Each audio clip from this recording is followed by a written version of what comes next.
Hello, everyone. This is JPL, and today I'm joined with. Jay. And Christopher. Yes, and we are a podcast name in brackets. Back once again for the monthly edition of the Top 5, where this month we'll be talking about the top 5 movies of 2014. Ah, yes, 2014. Yeah. Probably my favorite year for cinema. Okay. I love a lot of the films of this year, but it's also like again continuing with my golden era. I love this year in general. This was the year me and Jay and a group of our friends went to the theater a lot together, and so that Yeah. was a lot of fun. Other stuff happened this year. Uh, I don't Yeah. remember because we got to get into this, but yeah, let's talk about 2014. Yeah. So the top 10 at the box office, a lot of sequels. I think pretty much all either sequels or prequels or remakes besides Big Hero 6 here. Um Transformers, what Age of Extinction? That's what it's called. Yes. Um Number one here, $1 billion movie, the only one this year. I always forget how much money the third Hobbit movie made. That this is number two above Guardians of the Galaxy and X-Men Days of Future Past and even like things that have stuck around in the culture a lot longer than that last Hobbit movie. Um, but yeah, interesting top 10. Definitely getting into the point where it's mostly blockbusters, action blockbusters, PG 13 stuff. Um, but yeah, onto the best picture. Our best picture winner is Birdman. Um, this is also worth noting. This is the first year of the hashtag Oscar So White campaign, where people online were pointing out that hey, it's kind of weird that all of the 20 acting nominees this year are white, even though something like Selma got a Best Picture nomination. Um, which we will revisit this when we talk about 2015 because that's when it really starts to have an impact on things. Other awards, the Palme d'Or goes to, I believe that's Winter's Sleep. I forgot to write that out in my notes. Um, yeah, I have not seen it. It looks kind of like a long movie about people being sad in Eastern Europe, but maybe it isn't.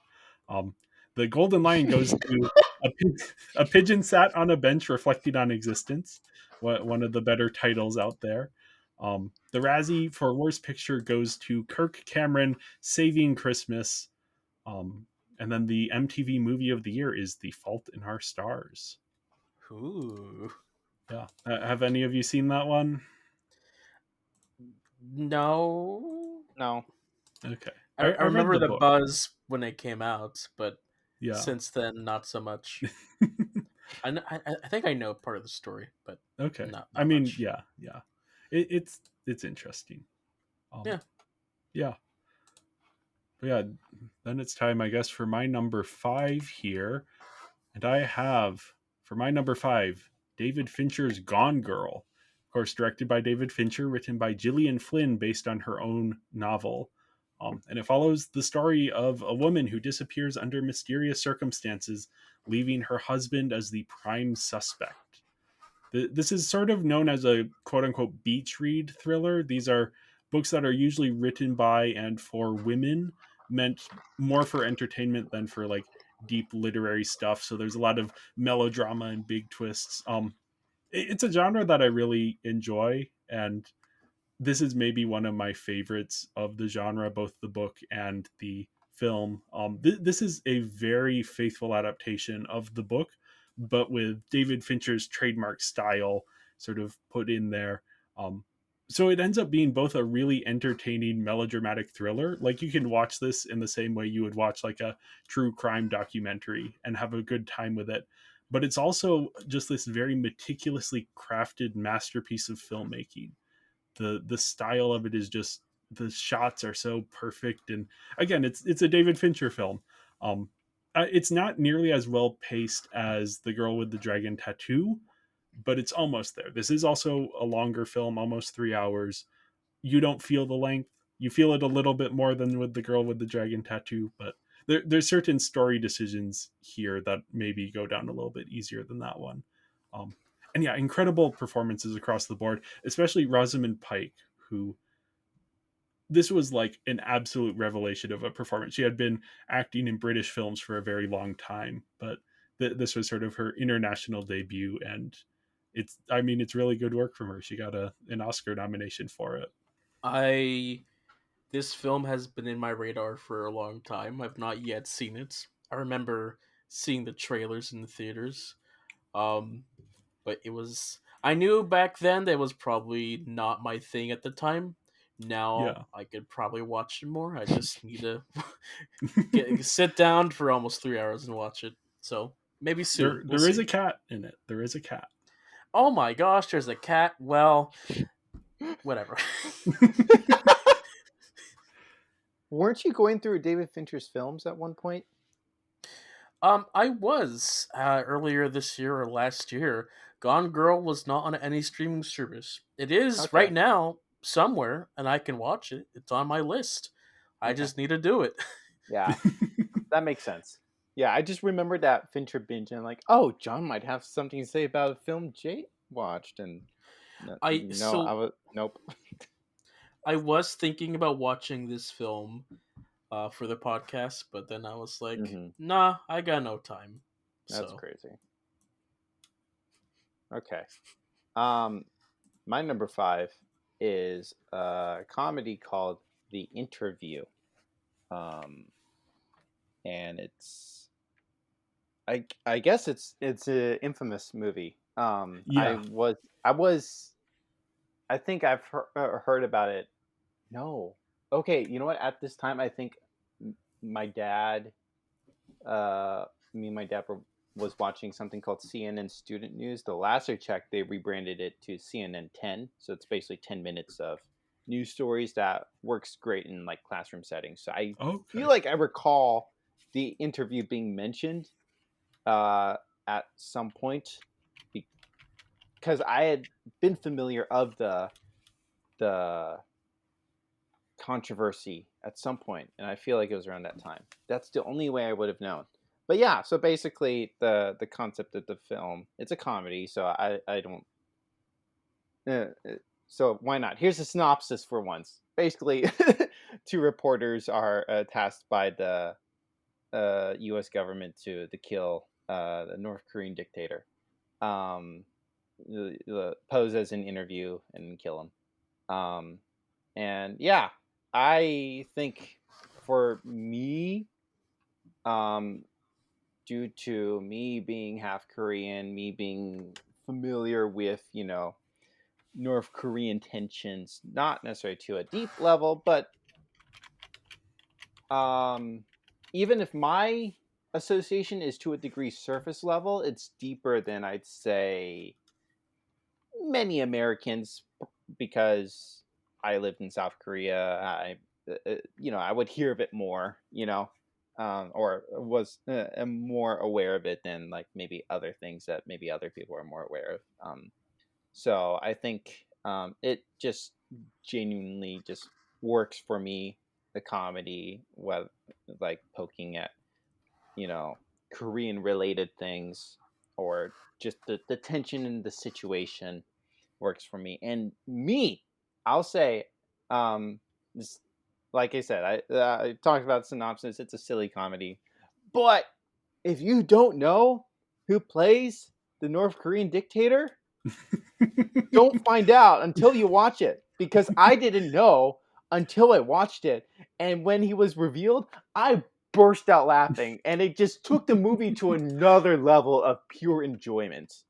Oh my goodness, I just did not expect uh it at all. So I think that was another thing. Like the first time I watched the movie, that just hit like crack.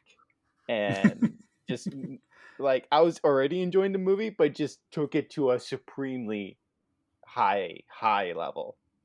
Yeah. Honestly, like I think at one point, maybe still, I don't know, rated this at like 4.5 stars on Letterboxd because like that's just how much I just found enjoyment from it.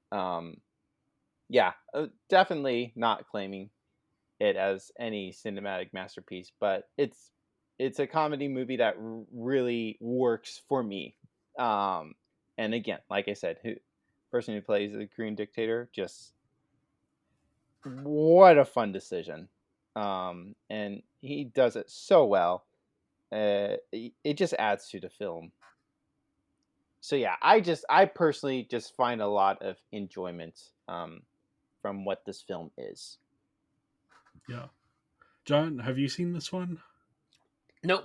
I know it by reputation though, so Okay. Yeah, this is weirdly one of the most consequential films of the last like 15 years.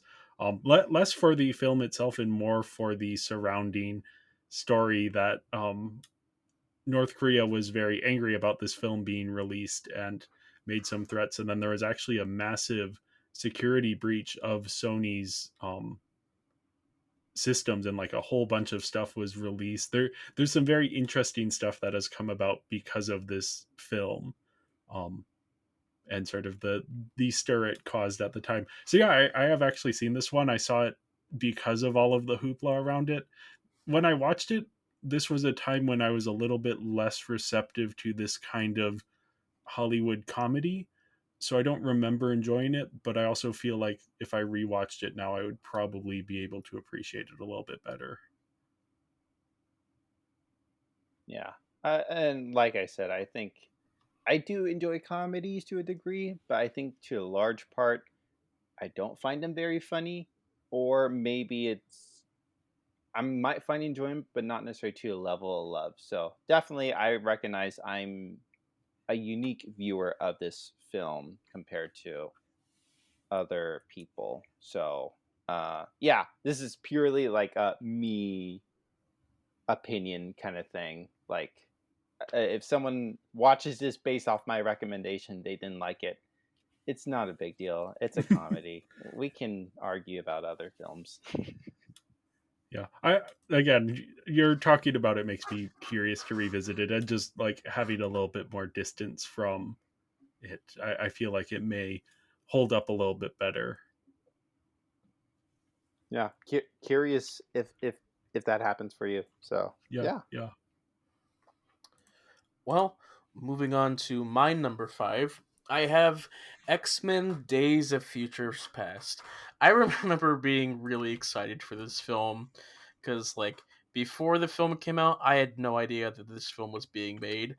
Um, this film brings back the original cast from the X-Men films for their time travel shenanigans. Um, and for me, this was like a whole new thing. It was like, oh, I thought I was done with these characters, and so I was so happy and excited to see these characters again. And this is like way before our current time, where everything's nostalgia bait and everybody's coming back for silly multiverse stuff that works or doesn't work. But this was like the probably the earlier parts of that just for me it works. It got me to care about the first class cast and that timeline. Sorry. I really like the concept of this, even though sure timeline wise doesn't make sense, but there's a lot of really cool stuff that I liked about it. I think the Quicksilver scene, the iconic scene, that's fantastic. That also, I guess, ruined the how to portray speedsters because of just how insane it is. But yeah, I loved. There's a lot of really good lines of dialogue in this, and I just really love seeing these characters do stuff. Um, and I think in terms of just like an X Men film, this is probably my favorite of just X Men. But yeah, no, I loved it back then, and I still like it now. Yeah, this is, I mean, as an X-Men movie fan, this is up there as one of the best. This understands how to be both an entertaining superhero film and have bigger themes that it's approaching. Um, yeah, I remember we went to see this together with like a group of friends, and We did. it was so much fun. And then yeah, as you're saying, it's just there's so much to love here. The Quicksilver scene. I mean, yeah, every speedster scene since the Quicksilver scene happened is either like aping from it or intentionally not doing what it is doing. There is no speedster scene since this Quicksilver scene that is not in some way a response to this Quicksilver scene. Um, yeah, it's a really fun film. It has a lot of depth. Seeing the two casts together, that's just like it's it should be cheap nostalgia stuff, as you were saying, John. It isn't. Like, yeah, it's it's so good. Yeah, I would also probably say like this being my favorite X-Men film as well. Um, I think I've seen this 3 times. Um, and um, I saw it the second time with John. We watched the Rogue cut. And Yeah. if I recall, I think also the third time I watched the Rogue cut because my roommate likes the character of Rogue. So, um, you know, that's really the only way you get Rogue out of this movie. Um, but which there's, I think there was like one kind of like scene from like the extended thing that they incorporate with the original that was kind of cool. Like the second time, it's like, oh, that was kind of cool in comparison, like maybe how it's done in the original, which is fine, but just a fun choice for the extended. Um, but yeah, uh, it's also interesting, I guess, for me because like I watched the X Men movies like after like No Way Home, so it was kind of interesting seeing like what No Way Home was in 2014. um, you Yeah, know, yeah. I hadn't um, ever thought about it that way, but yeah, that is kind of, although I would argue that this is maybe better integrated into the story than the No Way Home stuff, but that's not a conversation for now. Yeah. uh, but uh, yeah, I really do like this film. Um, yeah, I wish I had more. Like, I feel like I'm blanking, but I do recall enjoying it. Um, I think if anything, what kind of sucked is when I watched it with my roommate, he didn't love it as much. So sometimes, Mm, like when you watch something with someone who doesn't like it as much, it kind of sinks how you feel about it a little bit. yeah. So I feel a little miffed after that third time that I didn't have like that high I kind of had after the first 2 times. Um, but I really liked it. I think if one is interested in watching the X-Men films and they're having a hard time, I think it's worth reaching this film and at least getting to this film and giving it a shot. Because I think there's a sense of payoff with this film that is just satisfying and very Mm. Mhm. enjoyable. Um, And yeah, this and was the I, last X-Men team up film that they did. There were none after this. amen. We can live in a And perpetual loop and Yep. cycle. They we'll ended on never a high see these note. people again. Yep. Um, Um, yeah, I think it's also interesting, like even like jumping from this film to Logan, kind of with that in Yeah. mind, because there are no other X-Men films after this. Um, yeah, I don't know. I like this film. I like what this film is. Um, yeah, for again, it's awesome. Like seeing Jay and other people love the original trilogy. I've only seen the original trilogy once, and I don't feel like my thoughts are concrete enough to give much an opinion. Um, but again, if those weren't as enjoyable, please and or for those who may have struggled with First Classes, I feel like all 4 of those films I'm not as well associated with. This film is good. I think also another one other thing to think about this is like the care that you have for the characters and the situations because I Yeah. think that can be one thing that modern multiverse stories can struggle with is encouraging you to care, and I do think it is because of your history with the characters with the previous 4 films or additional Wolverine films, and but also I think the stakes that they build in the film alone. I think just with the opening itself, um, there may be a disconnect. If this was the only film you saw of the X Men, there may be a disconnect in like the characters or timelines or information. But they set up the beginning well enough with like the issue. So then it is this emotional stake, basically, that theoretically would get one invested throughout. So I think they do a good job with all that. Yeah. Yeah, yeah, I agree. I like the way this ended better than The Last Stand. Um, Yes, yeah. we'll see how they may or may not screw things up with something upcoming. But anyway, moving on. Yeah, my number 4 is a film called Pride. This is directed by Matthew Warchus, written by Stephen Beresford, and this is inspired by the true story of the Lesbians and Gays Support the Miners movement, which was a group of gay and lesbian activists who raised funds during the 1984 UK miners' strike. Um, yeah, they eventually got invited to visit one of the towns that they were helping support, causing this big cultural clash between the free spirited activists and the socially conservative miners. But of course, everyone eventually came together in a spirit of solidarity. And yeah, this is like a feel good film about people learning to accept each other and get along. There it doesn't ignore the issues facing these characters. There is darkness here. There is an acknowledgement of that. There's an acknowledgement that not everyone's mind is going to change, but the overall feeling of this is just like a very feel good film. It also has just like such an impressive scope. There are at least a dozen important characters here, all of whom get moments to shine, and many of whom actually get like full character arcs. Um, yeah, it feels like very full, and you are getting this bigger picture of all of these various people. Um, I will say it does lose some of the energy that it has in the third act, but it does get it back in time for like a very, very, very good ending. And yeah, it's just nice to see a film that is arguing that like solidarity is important and you can't like discard one group in order to focus more on the other. It has to be working together, and that things can be accomplished working together. I thought I would just clarify miners as in MINE Yes, yes, because initially I was confused.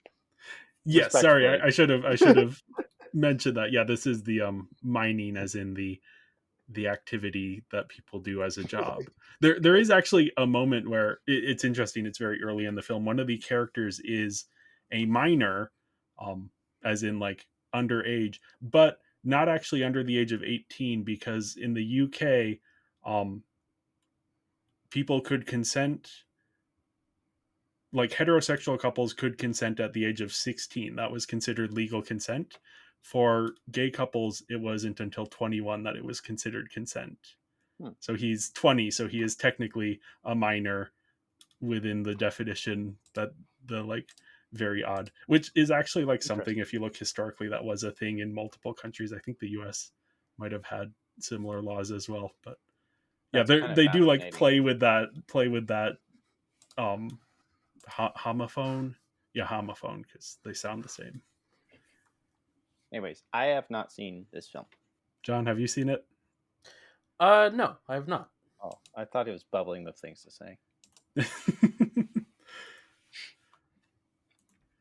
All right then. My number 4 is a movie called Sea Fog, and it is from the writers of the movie Memories of Murder.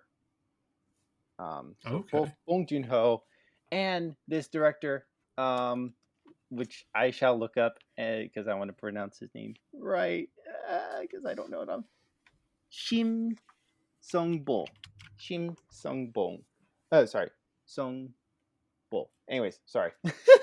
Anyways, so the director and Bong Joon-ho both wrote Memories of Murder and this film. So kind of cool. He has those are the only 2 films that this director has helped write. Anyways, Oh, just fascinating. So, and I think also, uh, respectfully, I think if you enjoy watching Bong Joon Ho films, I think this one is a very interesting one to add to such like watch through or try to like you know watch all said films of a person's work, because yeah, it is not directed by him, but you can definitely see um some themes or ways of storytelling that's reflected in this, um that you see in his other films as well. So I thought that was definitely very fascinating. I actually watched this movie this morning, because I got my wisdom teeth out 2 weeks ago, and I've spent more time sleeping than doing anything else really. So I've been meaning to watch this, and I finally got around to it. And I'm glad I did. Um, yeah, I the situations. Actually, okay. I've not wanted to say this. I'm gonna go ahead and say it. It definitely reminded me of Parasite more than I expected it to. Oh, And interesting. I'm saying I didn't want to say that, but I'm going to say this because I just made this mental connection.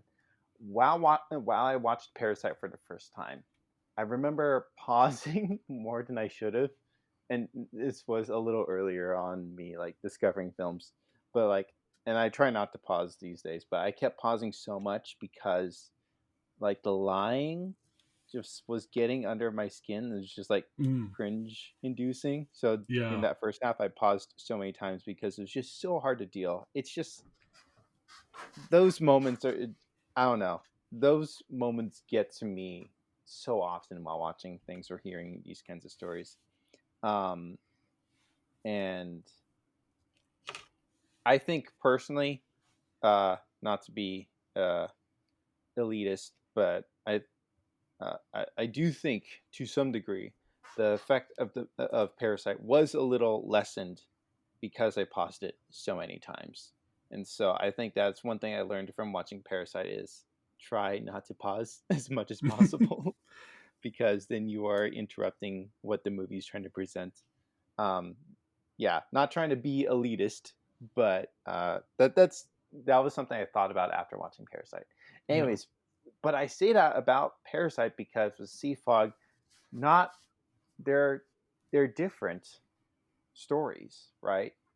Um, so I don't want people really to look at Sea Fog as like the prototype of Parasite or something like that, which you could make some argument for. I'm not necessarily going to say those are invalid, but like it is a unique thing. And so definitely watching Sea Fog, I just realized there were definitely moments where I was kind of just like flipping out a little bit where it was just uncomfortable kind of stuff. And yeah, I'm like, dang, I felt that with Parasite. So yeah, unfortunately I have to compare it to Parasite. And then like I kind of said, like there are kind of some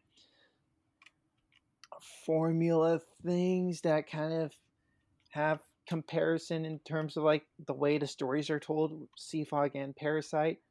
So yeah, I don't want this to be, I don't want people to really watch this as a Parasite draft one thing because it is its own unique story and film, and you know based on a time of the past. um yeah, just fascinating. I was definitely hoping maybe my thoughts would be a little more clear for just watching it in the past 24 hours, but if anything, I maybe it's just the fact I don't write anything down when I record these episodes. Jay does, and maybe I should learn from him. But my thoughts become so scattered brained, and I'm just like, wow, what a film kind of thing. So I think, like, I want to give credit to the director who also helped write it, right? But also very much like if you are into Bong Joon Ho, I do recommend checking this out because I do think it just adds more context and color to Bong Joon Ho. Just as much as with any director, if you're fascinated by that director and try to watch all the films they directed or something, even if he didn't direct this, it just adds more color to him. Just another angle of Bong Joon Ho. dare I say. Um, Yeah, that's yeah, interesting because I saw his name listed when I was looking up material for this. So yeah, hearing that this is like very much in line with a lot of his other work, that does make me curious to see this. Um, yeah, yeah, yeah. yeah. I kind of want to talk to someone who's seen this film. Like it would be like very much like just touching on like the base aspects of the story, Yeah. but like again, there are just moment. There was one moment I just didn't see coming, Oh, and just other moments of just shock and uncomfiness. I'm just like, I wish I had someone to debrief this with. I wish I watched this with my roommate or something like that. Like, yeah. it's so interesting. I feel like I'm still like trying to discover how I feel about this film because also like Parasite, it's become easier to watch on rewatch. I think Okay. because you know everything and because you know the things are coming and you kind of just let them hit. And so honestly, watching Sea Fog in the future will be easier because I will see things coming.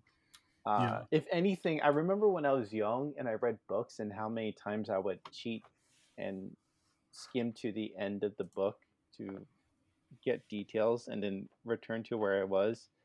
And so that's a lot harder to do with movies. So I don't do that with movies. But I remember watching Sea Fog this morning. I was just like, I want to know details. Can't I just know?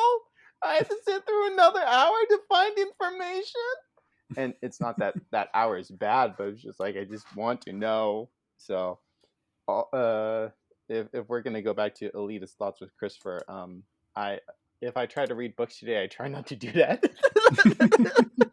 I Yeah. was Yeah. young back then. I made a lot of poor choices back then with movies and books. I'm sorry. Anyways, that's Sea Fog. You know me, I've not heard or seen of this film, so cannot help you, Christopher, with your viewpoints. If you want to continue your little Bong Joon Ho watching, anyways, continue, John. Yes. Well, on to my number four. We have Dawn of the Planet of the Apes.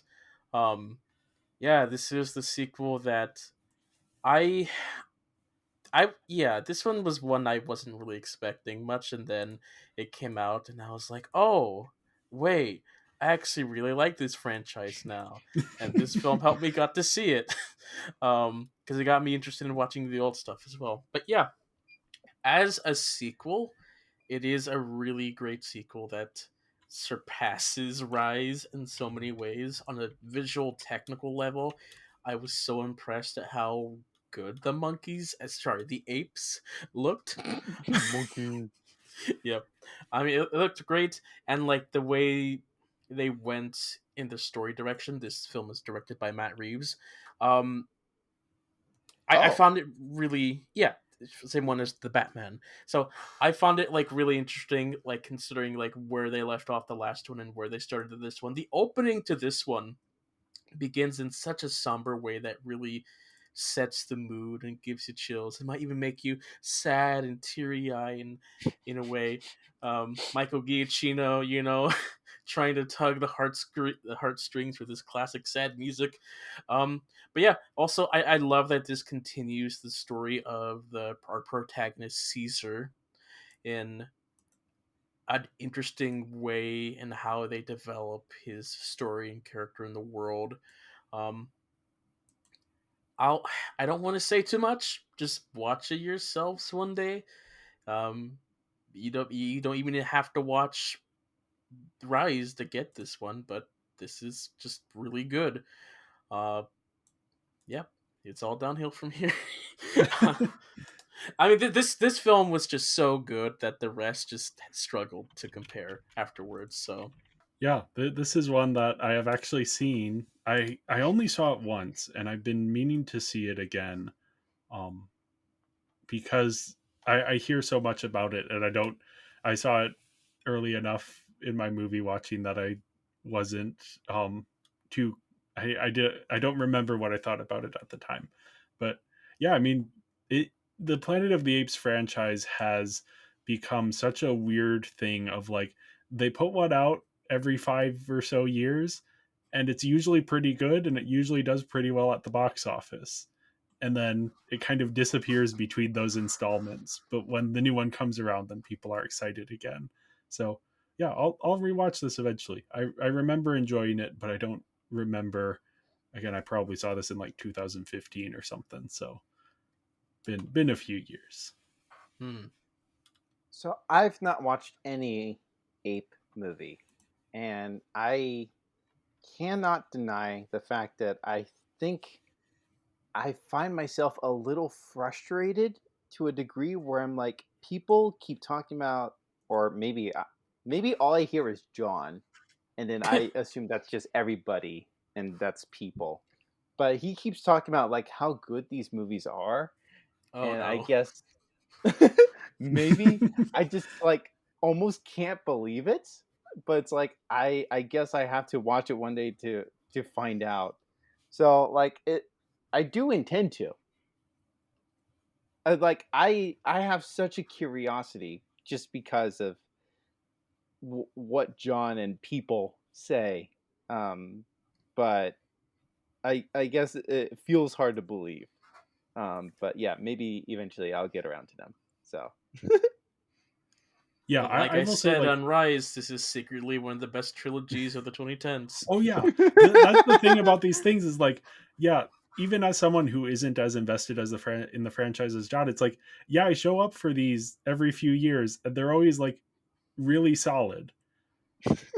Like, I'm not going to say it's my favorite franchise of all time, but it's like, oh, it delivers each time. Each time I go and I'm like, oh, I don't know if I'm going to see the new one, and then the reviews come out, and I'm like, oh, sure, I'll take the trip to the theater. Then I'm watching it, I'm like, oh, that was good, thumbs up. amazing.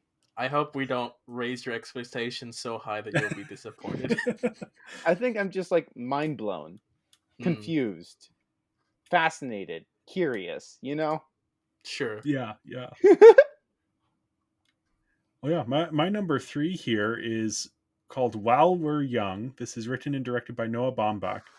And it is about a couple in their 40s, played by Ben Stiller and Naomi Watts, who become friends with a couple in their 20s, played by Adam Driver and Amanda Seyfried.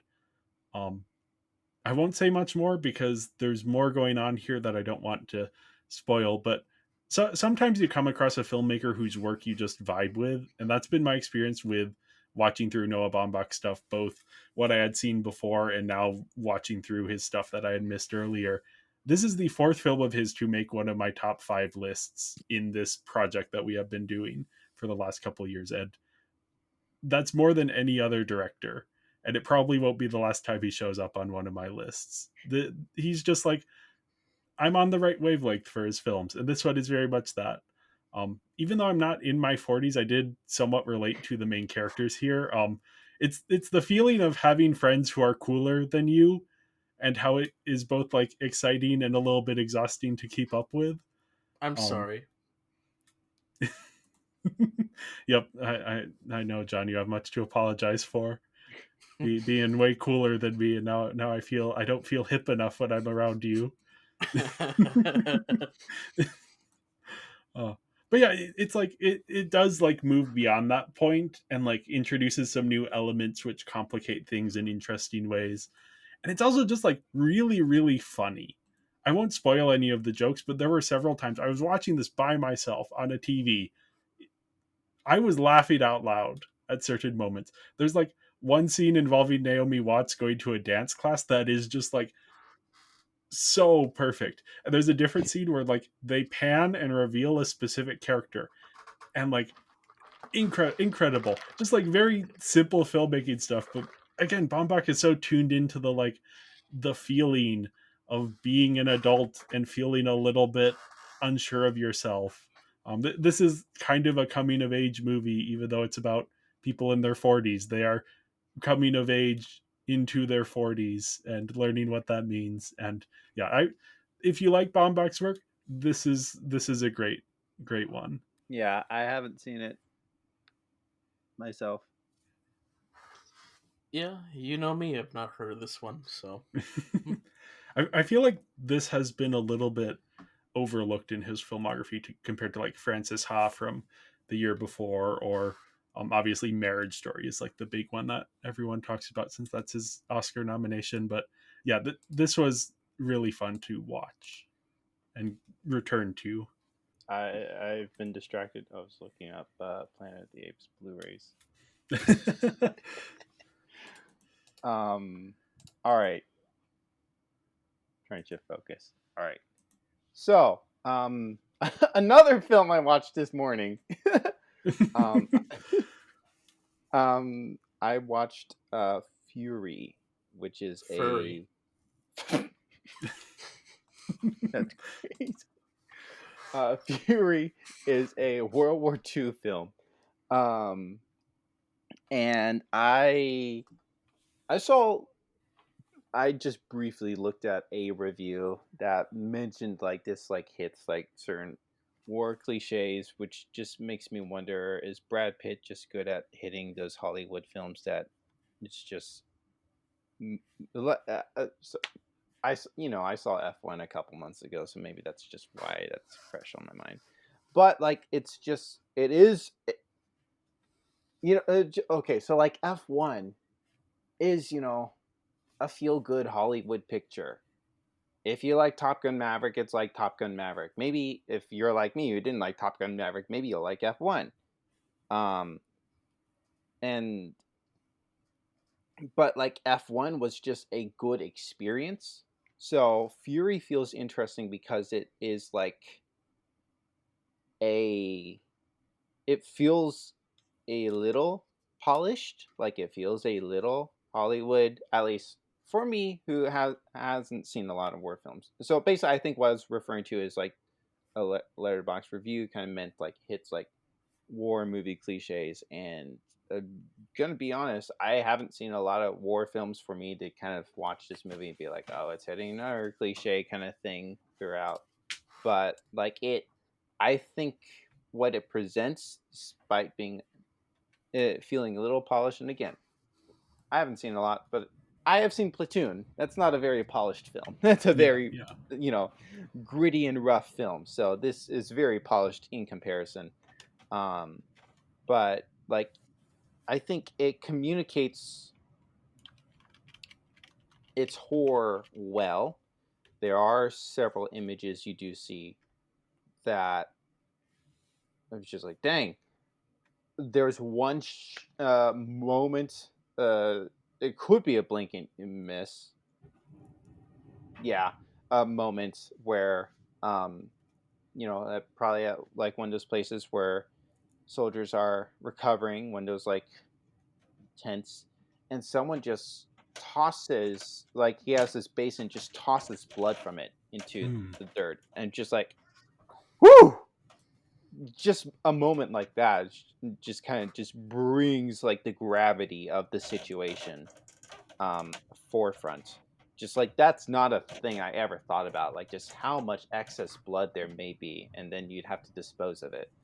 And so obviously there are war scenes, so there's obviously some obvious imagery from that. But again, like I said, a scene like that where that's just never something I really thought of, and was probably a reality. And I think it does a good job of it being grounded in its reality than feeling like a uber polished Hollywood war film.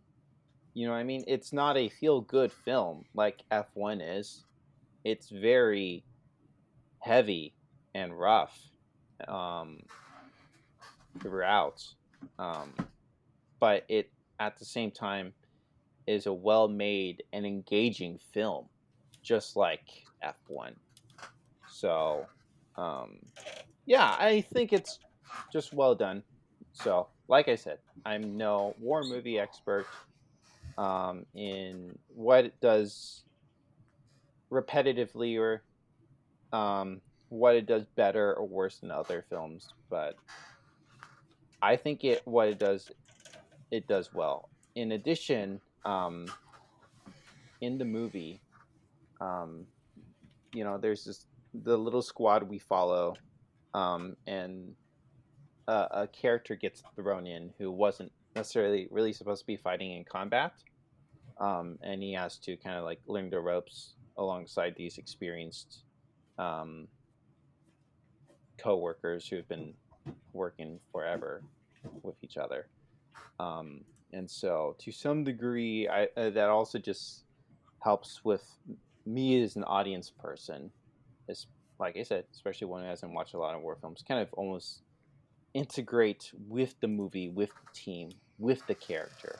So I thought it was kind of cool.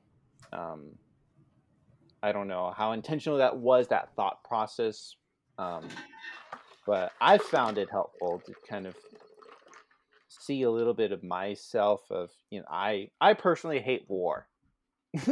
Like if we can solve things Yeah, without yeah, fighting, that'd be great. So to kind of see that kind of humanity in a character among characters who, whether you know, there are people in war who enjoy their jobs, or there are people who are simply just weathered and have to do their job. Um, and to see someone so green, and his reactions are um, more in line with the viewing audience. Um, yeah, I don't know. Heavy film, obviously, but also I was curious if it was going to be heavier than it was, because again, I remember like Platoon being like, "Oh, Willem Dafoe's in it, yay!" And then I watch it and like, oh, what a heavy war film. So this didn't feel as heavy as I guess I was expecting it to be, but it still um, is what it is, if that yeah, makes sense. yeah. John, have you seen this one? I remember seeing the trailer in theaters. I've not seen the film, but the trailer didn't quite capture my attention.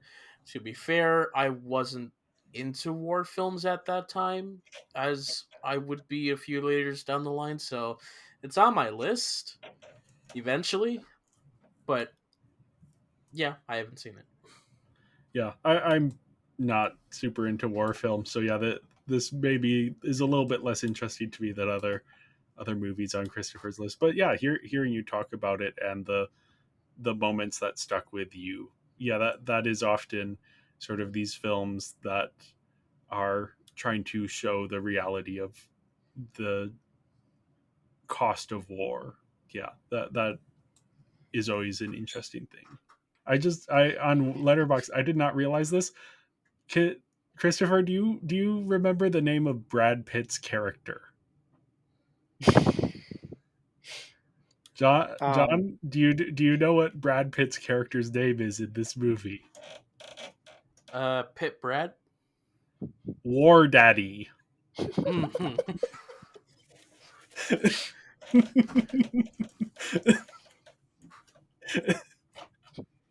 How have I not heard this before? yeah, they all like have like call names for each other. I mean, yeah, but So War like Daddy, that seems like something the internet would.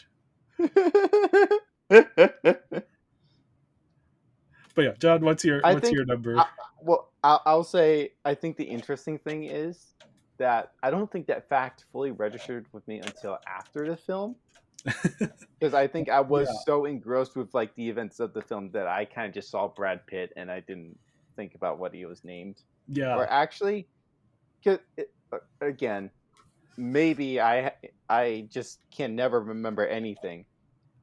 The name was used, I do think, but I do think they did refer to like his real name, which I think was Dawn, more often in the movie. that So makes then, sense. like seeing it on Letterboxd and like his name's War Daddy, and like whoa whoa whoa. I think even in the credits, like the other characters, Yeah, like they had like their nicknames, their call names with their names, but I don't think they did that with Brad Pitt. So yeah, it's kind of funny that I go on Letterboxd and like his name's War Daddy and he has a little troop with him. that does not sound like a somber war drama. Exactly.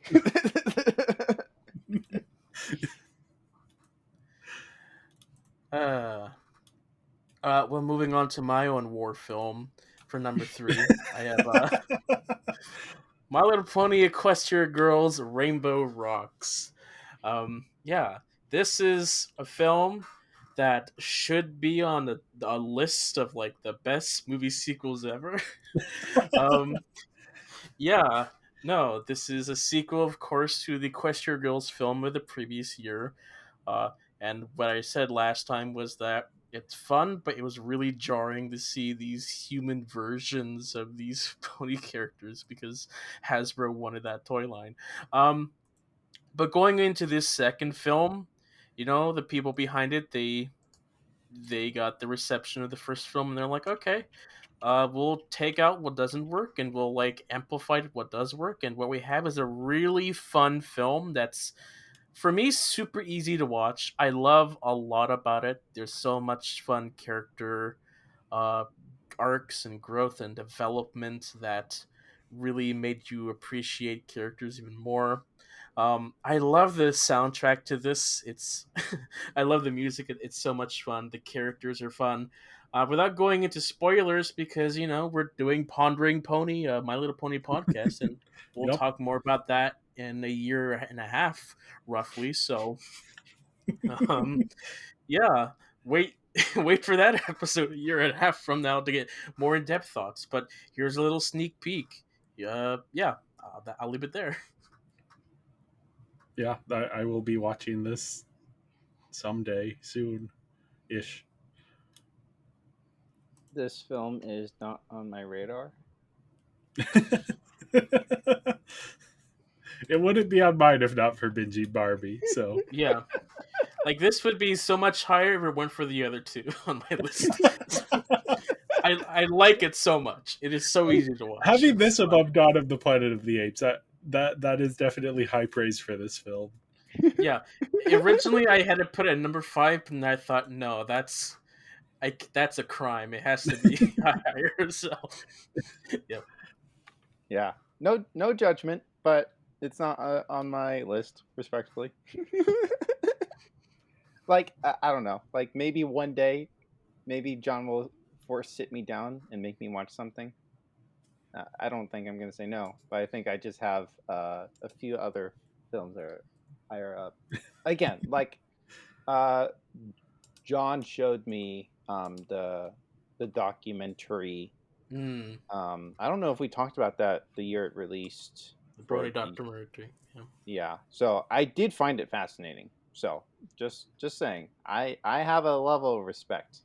That's all I'm saying. I think like Yep. again, should I bring up my animation argument from like the previous time and apply it to this?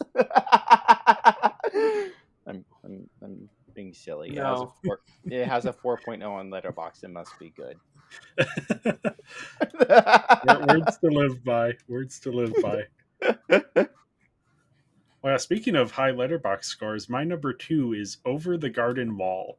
This is created by Patrick McHale and Katie Krentz, and it is the story of the night of Halloween. The brothers Greg and Wirt find themselves transported to the unknown, a mysterious land which resembles colonial era New England. And in their adventures to find a way home, they encounter many of the strange, magical, and dangerous denizens of this land. But first, I'll address the elephant in the room. This isn't technically a movie. However, this is 10 episodes, 11 minutes each. Most people, including myself, watch this in one go as if it were a film. There is also precedent for this kind of show being considered as a feature.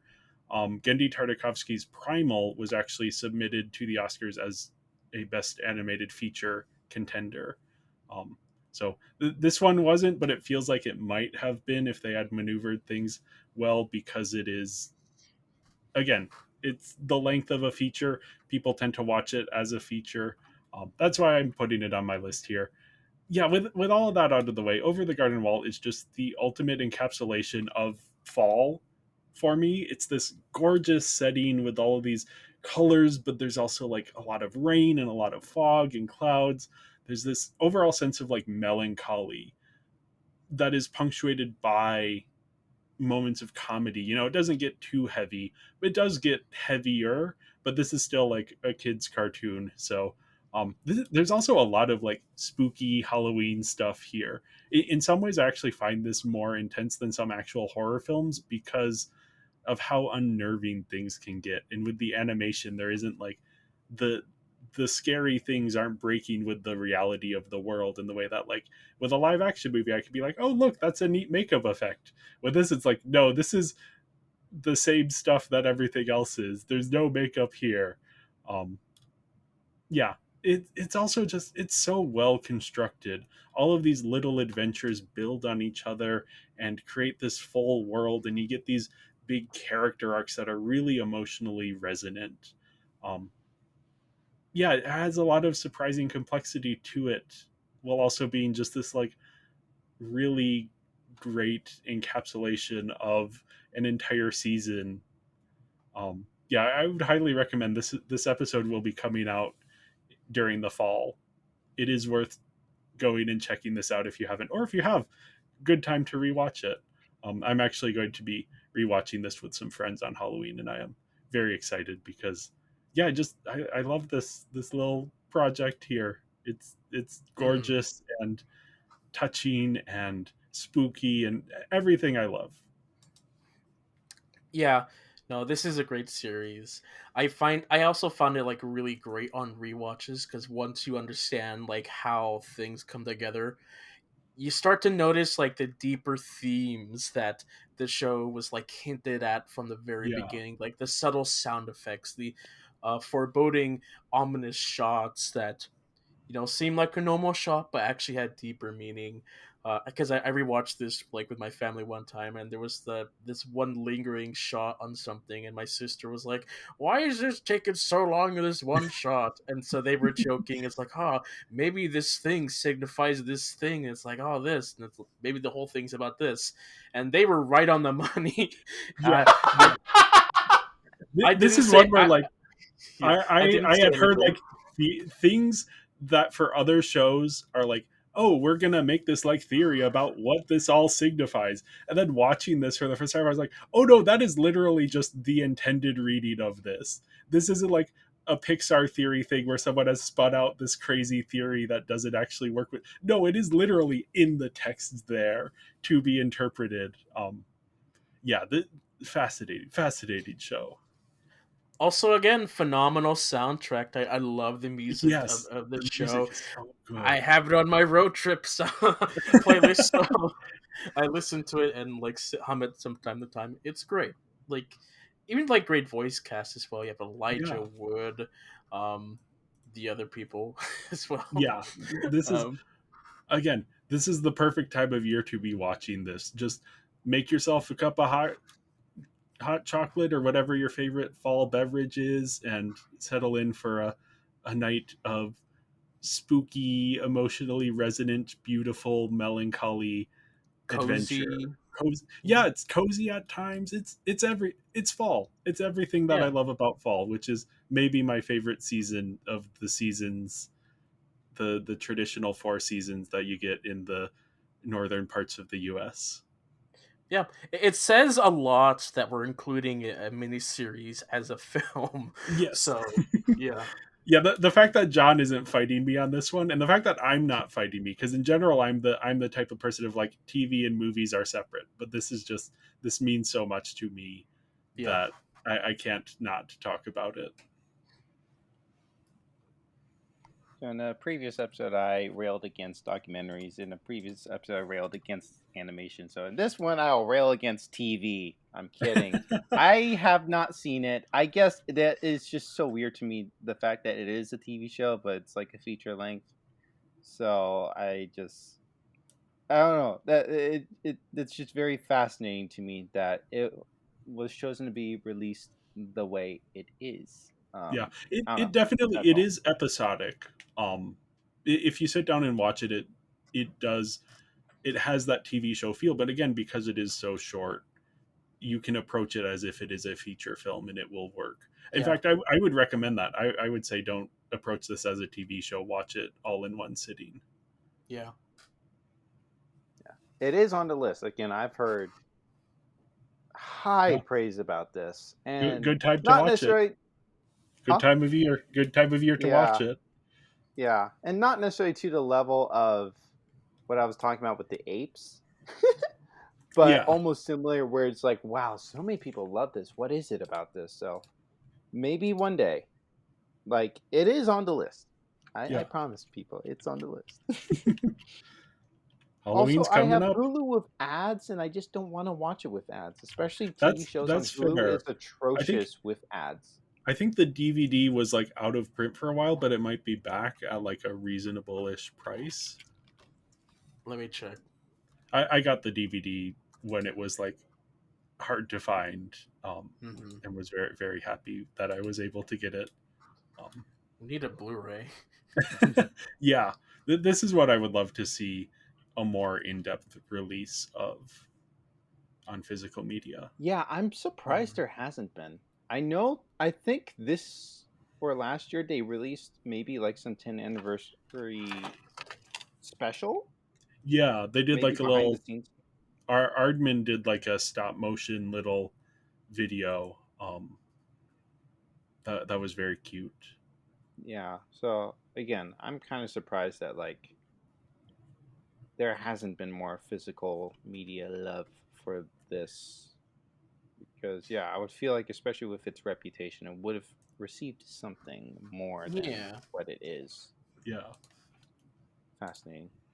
Because again, like I think if there was an accessible Blu-ray release of it, which in the States I don't think there is, there might have been like in England or something, but in the States I don't think there is. I probably would have purchased it months ago. So, just again, out of pure curiosity and recommendation. All right, my number two, um, the um, the Babadook. Um, I actually got to see this in theaters for its Oh, 10-year anniversary. that's That was my neat. first time seeing it. Yeah, and so with that, my highest praise of this movie goes to its sound design and specifically its surround sound mix. Mm. I like I've probably documented and repeated many times. I didn't really grow up going to the theater. Going to the theater is a somewhat new thing for me. I have mixed feelings about surround sound because I've been so used to stereo, and I think you can do so much with a stereo mix. Yeah. Um, so I am fascinated by Atmos. I would love to discover Atmos more because I think the overhead thing is really cool. But surround, I feel mixed about. I remember like seeing Joker 2 and they're like in the prison play yard, and then a big bell rings in like the back left speaker, and I thought like someone's phone rang. Like that's how like centralized that sound was, and I'm just like Yeah. I don't know because I don't know. I've not played with a surround mix before. My thought is because I'm watching the front, I feel like there should be some sound reflected from the front as well. That's my thought. That's I've never mixed surround, so if I'm completely wrong, I'm sorry. I'm just saying it can be really distracting. Yeah. I think the Babadook makes great utilization of its surround mix because Jay, I think you can back me up on this. There's a lot of like ambient voices, Yeah. and so in a surround mix, they're kind of just like swirling around you. So it's not fully something that's visually seen, and it's something that is established in the first place. So therefore, it has the freedom to move in the surround mix where it is utilized perfectly. Um, with that, I will give this movie a recognition I don't think I could say for virtually any horror movie. This is the most terrified I've been watching a horror film. I think I've said multiple times that horror movies don't really get me, and I think I might overplay that a little bit because I think like what I was saying about like Sea Fog and like there were moments where I was like, I don't not necessarily always horrific, but it's just or even Parasite. It's just like I don't like what's going on, and it can make me physically react. But I I still believe like yeah, horror doesn't really nerve me too much. In fact, the of the movies that released this year, I think the most horrified I was watching something was Jurassic Park Rebirth because I Mm. was so bored. And so my guard was completely down. And so there were a few moments where there was a few seconds where I legitimately got a little terrified because my guard was completely down. Yeah. So that's another thing. I feel like I walk into most horror movies with such a heavy guard up that it can be hard to really penetrate me. I may be like affected in a way, but not like terrified. I remember feeling like I couldn't move watching the Babadook at certain points. Like I think there's a moment when like the monster like starts to come closer and was frozen. I couldn't move. It was fascinating. I think again for me fascinating because just never happens. So I think it just the things are just so well executed in terms of like the building of the atmosphere and using using this surround sound well to add to that atmosphere, and then obviously, like I said, even visually, where all the things combined, I physically was terrified. I couldn't move. Mm. um, just yeah, never really had that experience before. So very fascinating for me. So I I give this film high praise um, for doing that because horror films don't really get to me. So I Yeah. think largely I praise this film because I find it effective. Um, there are a lot of horror movies I see that I think are well done, but for me personally, are not effective.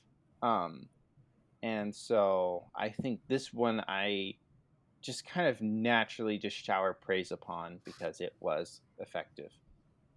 I cannot deny um, after seeing it, the only thing I could initially think about was the mother's child. He screams like the whole movie, and I I also found myself really irritated by that.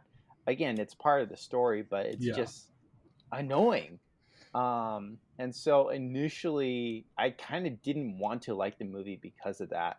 Um, but every movie will just have their elements, good or bad, and sometimes those elements are part of the story, and that's simply part of the story. And kind of the more I think about it, uh, the less negative I feel about that concept.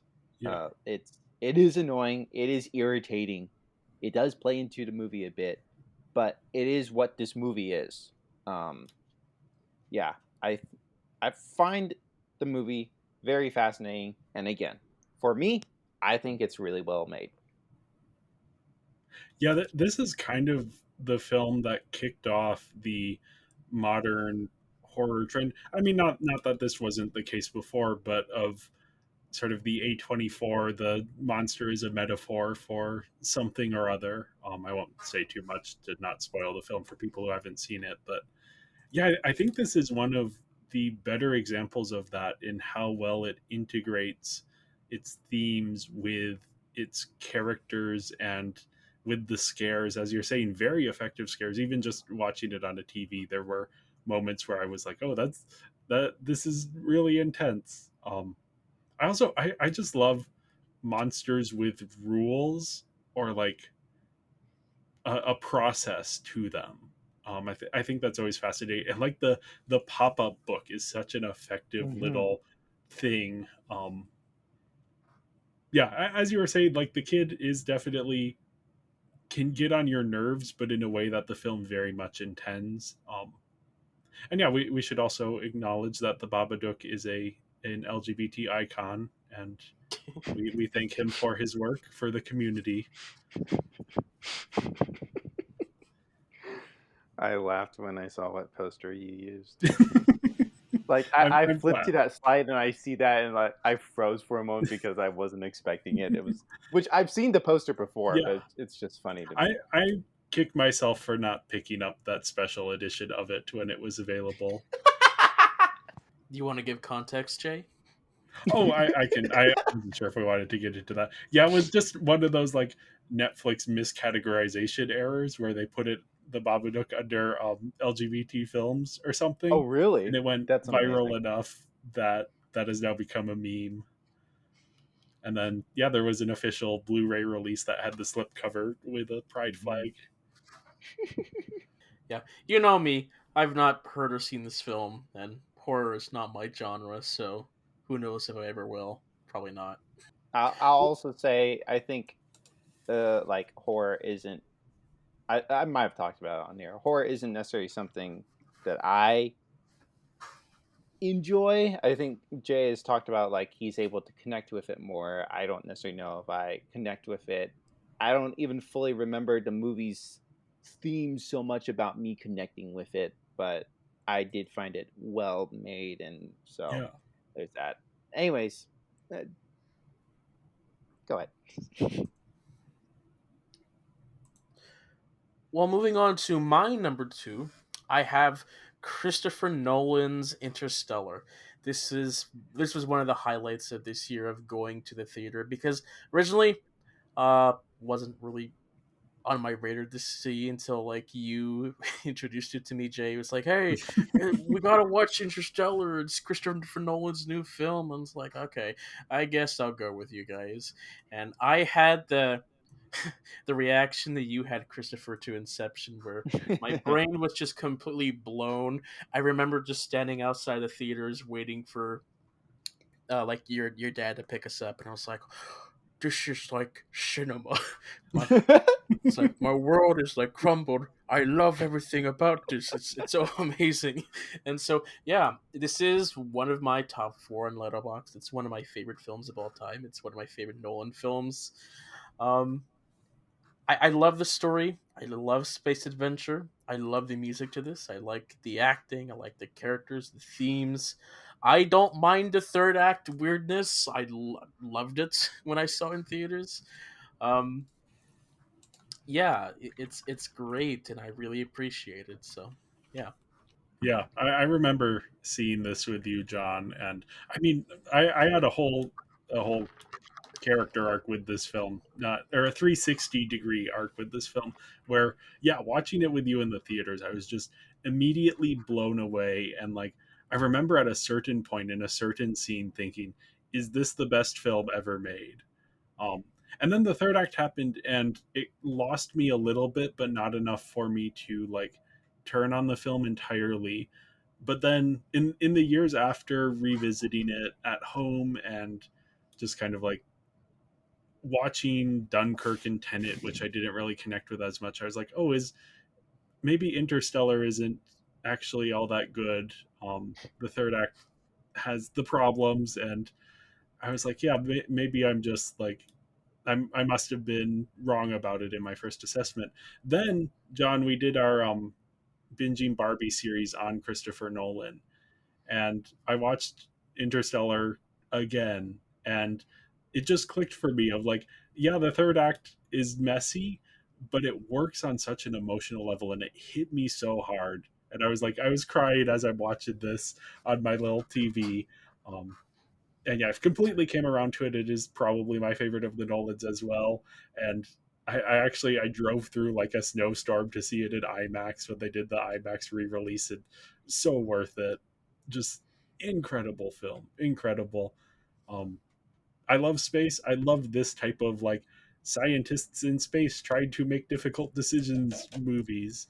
I think in part because of Interstellar that I enjoy this type of film. Um, I, I have the opposite thing where I can see people's issues with the third act, and I have some of those same issues, even though it works at an emotional level for me. I completely disagree with the people who don't like the first act of this film. I think it is brilliant. Yeah, just Yeah. great film. So I think I first watched this film in, I believe, 21. And I remember kind of my brain breaking a little bit with, you know, uh, having trouble being like holding on at Yeah, the end. Um, and then I move out here and I'm living with my roommate. So that was a different roommate than I currently have. So this was, I believe, early 22, and I rewatched it, and I had issues, and I held on to those issues. And what I absolutely hate is I don't remember any of them. I should have written them down because, these issues just bothered me with this film. And then I don't think I watched it another time until early 24. Um, I have my projector. I'm collecting Blu-rays. The Blu-ray has the expanded IMAX sequences, and like I really want to, experience this. I think I showed it to a coworker who hadn't seen it yet. I think I brought him to my place so we could watch that. And I think I was just so like overwhelmed by its cinematic experience that I was just like, wow, that's so cool.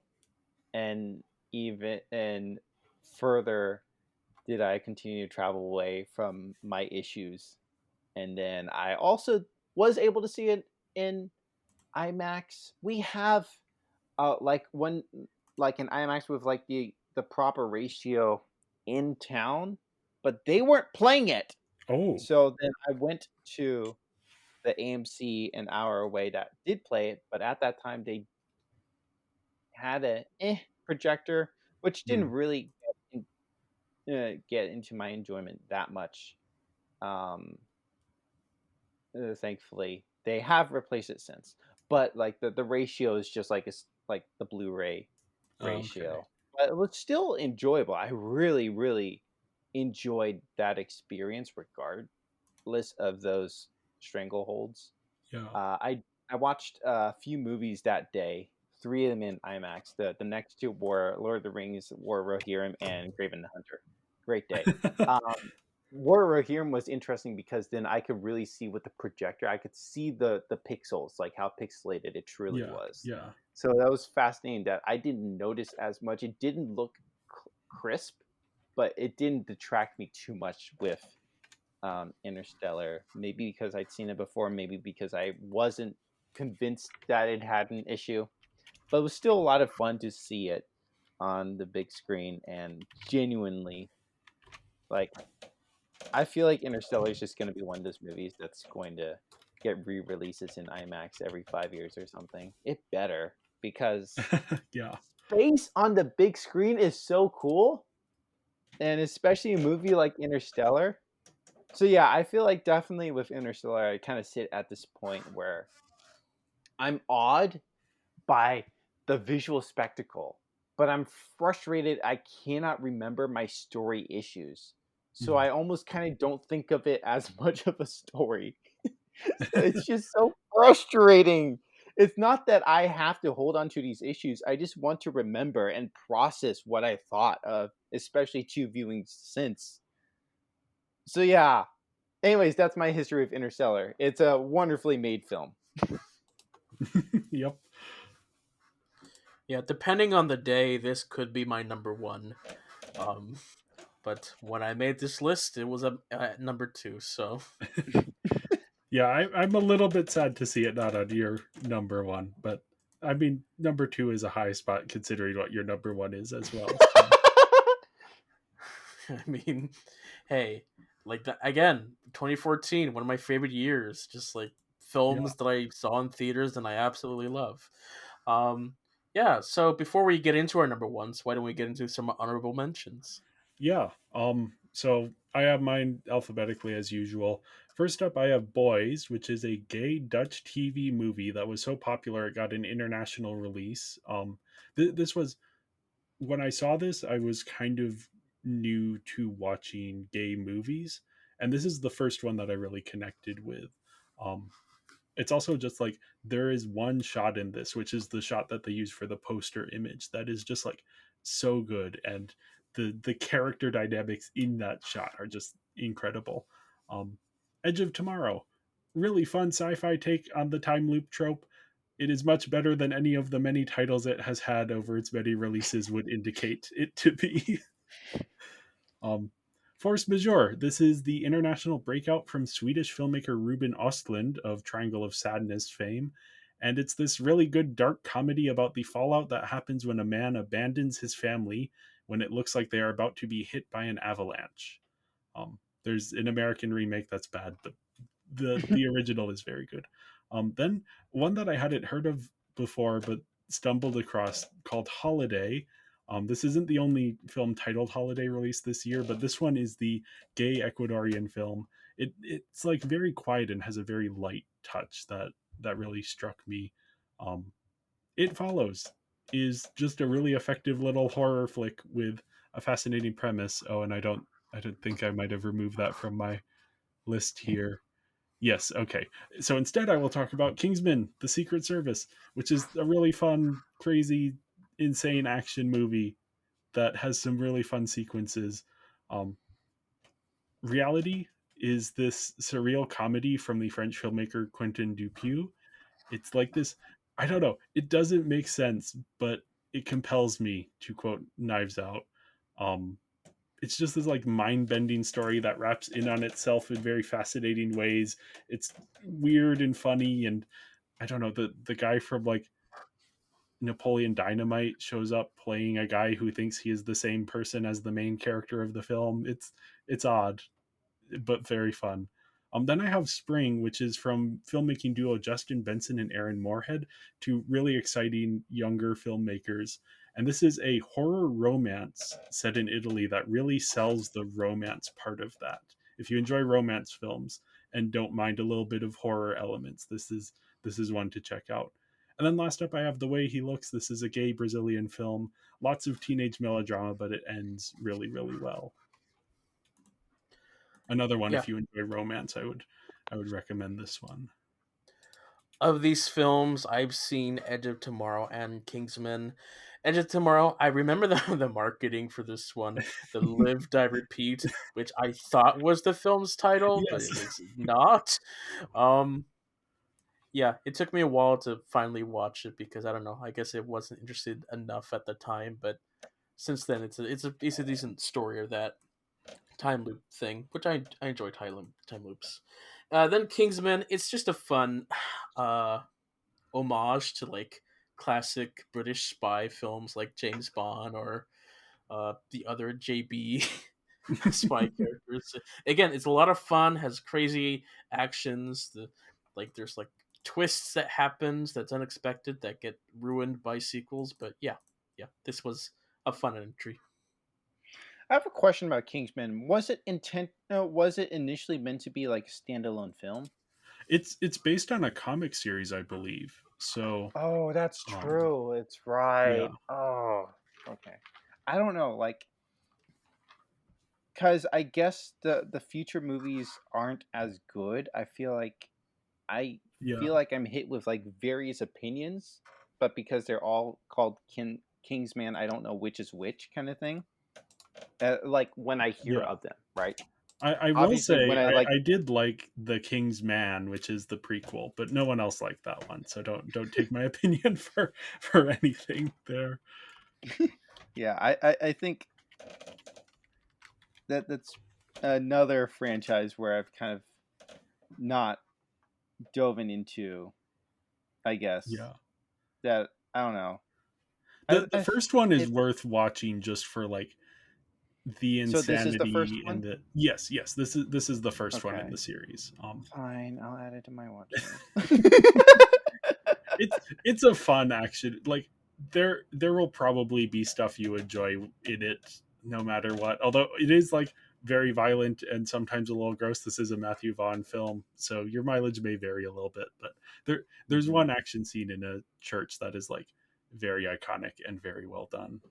Yeah. Okay. Okay. Yeah. I wonder this is how like people who don't watch Marvel films feel. Yeah, probably Like a little me, bit. I'm overwhelmed by like 3 Kingsman films. and Well, then people you hear just have to different watch things the from one. If you enjoy okay. the one a whole lot, then you can maybe check out the other two, but they're definitely not as good. Okay. Okay. So that's the first entry. I Yeah, feel like yeah, that's good to know because I've not known like what has been like first, and so I didn't even know where to like jump in and to yeah, hear that this one's good. Okay. I may eventually again, my watch yep, list on yep. Letterboxd has crossed 4,000, so I just don't know when I'll get to things, but you know, the I'm well intentioned. I'd like to think.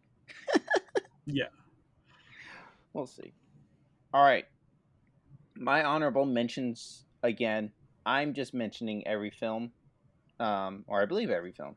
I'm pretty sure every film this time. Every film that I've seen from this year. So that does include Guardians of the Galaxy and Captain America: The Winter Soldier, which I not crazy about those two. Um, I will stand my ground on The Winter Soldier. I just don't care for it. I don't care for it. Guardians of the Galaxy, I think, like always have recalled enjoying the second one more than the first one. Um, I don't. Oh man! Also, I think another issue I have with the first Guardians is it feels so fast. Mm, Like it feels less than an hour and 30 minutes. But it's longer. So by yeah, the time like the movie's wrapping up, I kind of can't believe it's almost done, and I don't feel like it deserved to end as soon as it does. I guess it's such a weird criticism, but like I always have remembered like the couple times I've seen the film, that has always eaten into my enjoyment of the film yeah. for some reason. I have a Hobbit film. I guess that's the last one, I think. Yes, yes. That's the third um, Hobbit. yeah. So that's just a token. I That's another Hobbit film. Again, there's enjoyment to be had from it. Like I said, the Hobbit films are, if the Lord of the Rings films were a little a la Marvel fun, they're fun.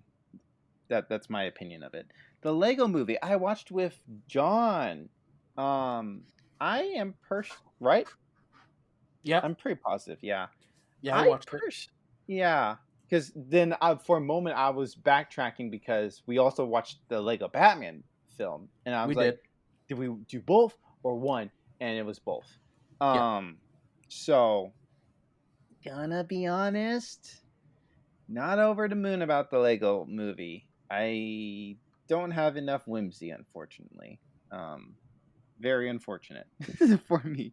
I think it is cool what it is.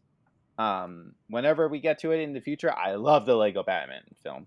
But the Lego Movie, it's okay. Um, it's fine for what it is. It Follows. I did watch this about a month ago, or this month, a month ago. I don't know. Um, Fascinating film. I just personally, the execution didn't really fully work for me. Not to mention, didn't scare me. um, but yeah, I again, I think the cool thing about horror is you have an interesting idea and you bring that to life. And I'm always fascinated by interesting ideas. So it's an interesting idea. Respect for it, but I don't really love it that much. Wow, I'm so pessimistic. I'm sorry. I've been the most positive about The Hobbit, huh? Um, Whiplash. It's a film. I respect it. I don't fully get it. My roommate loves this film. It's one of his favorite films. One of. It's not in his letterbox top four. So you can have a lot of favorite films. Um, he really likes the film. It upset me to hear him compare Whiplash and Black Swan. I disagree with that. Um, it's a well-made film. I don't fully connect with it like other people do. I don't fully understand all this movie is trying to be or present, but I've seen it and I respect it. Um, the I think I believe this is a French film, The Bueller Family. I think that's how it's pronounced. This is the original of Best Picture winner Coda. This is what Oh, Coda's based off of. okay. Yeah, so I watched Coda on Apple TV. They no longer have a plus. So on Apple TV, formerly Apple TV Plus, because it won Best Picture and I had access to it, probably to watch Severance, and to watch it, and I did, and then I in the credits it said it's based on a different film. I said, well, I kind of just want to see the original film, um, because why not? And I think it was on Tubi, so I don't remember how close to time I watched it, but with max a few months, if not maybe a few days. Don't remember, but I watched it. Um, I don't necessarily have an issue with Coda. Maybe it was an underwhelming pick among the other noms. I don't know what the other noms were, so I'll I have hold no my tongue dog in on that this fight. one. I have a dog in that fight, specifically Okay. Power of the Dog. Oh, Power the Dog. Yeah, so understandable there. Um, so Beeler family, right? So Coda is a fine film. Like, I'm not blown away by it, but it's fine for what it is. I was curious how different the Beeler family would be. So from what I remember, it's pretty bang on similar. Um, One major difference is that it's French. Um, Actually, really, I think the interesting tonal difference from what I recall, I think Coda takes itself a little more seriously. Slash, Hmm. I think the Bueller family leans a little more into humor. Um, so kind of interesting. I also remember in Coda there was one specific like romance scene that wasn't in the Bueller family. But then the Bueller family, being a French film, I think also had probably some romance things that probably weren't in the American thing. Mhm. So,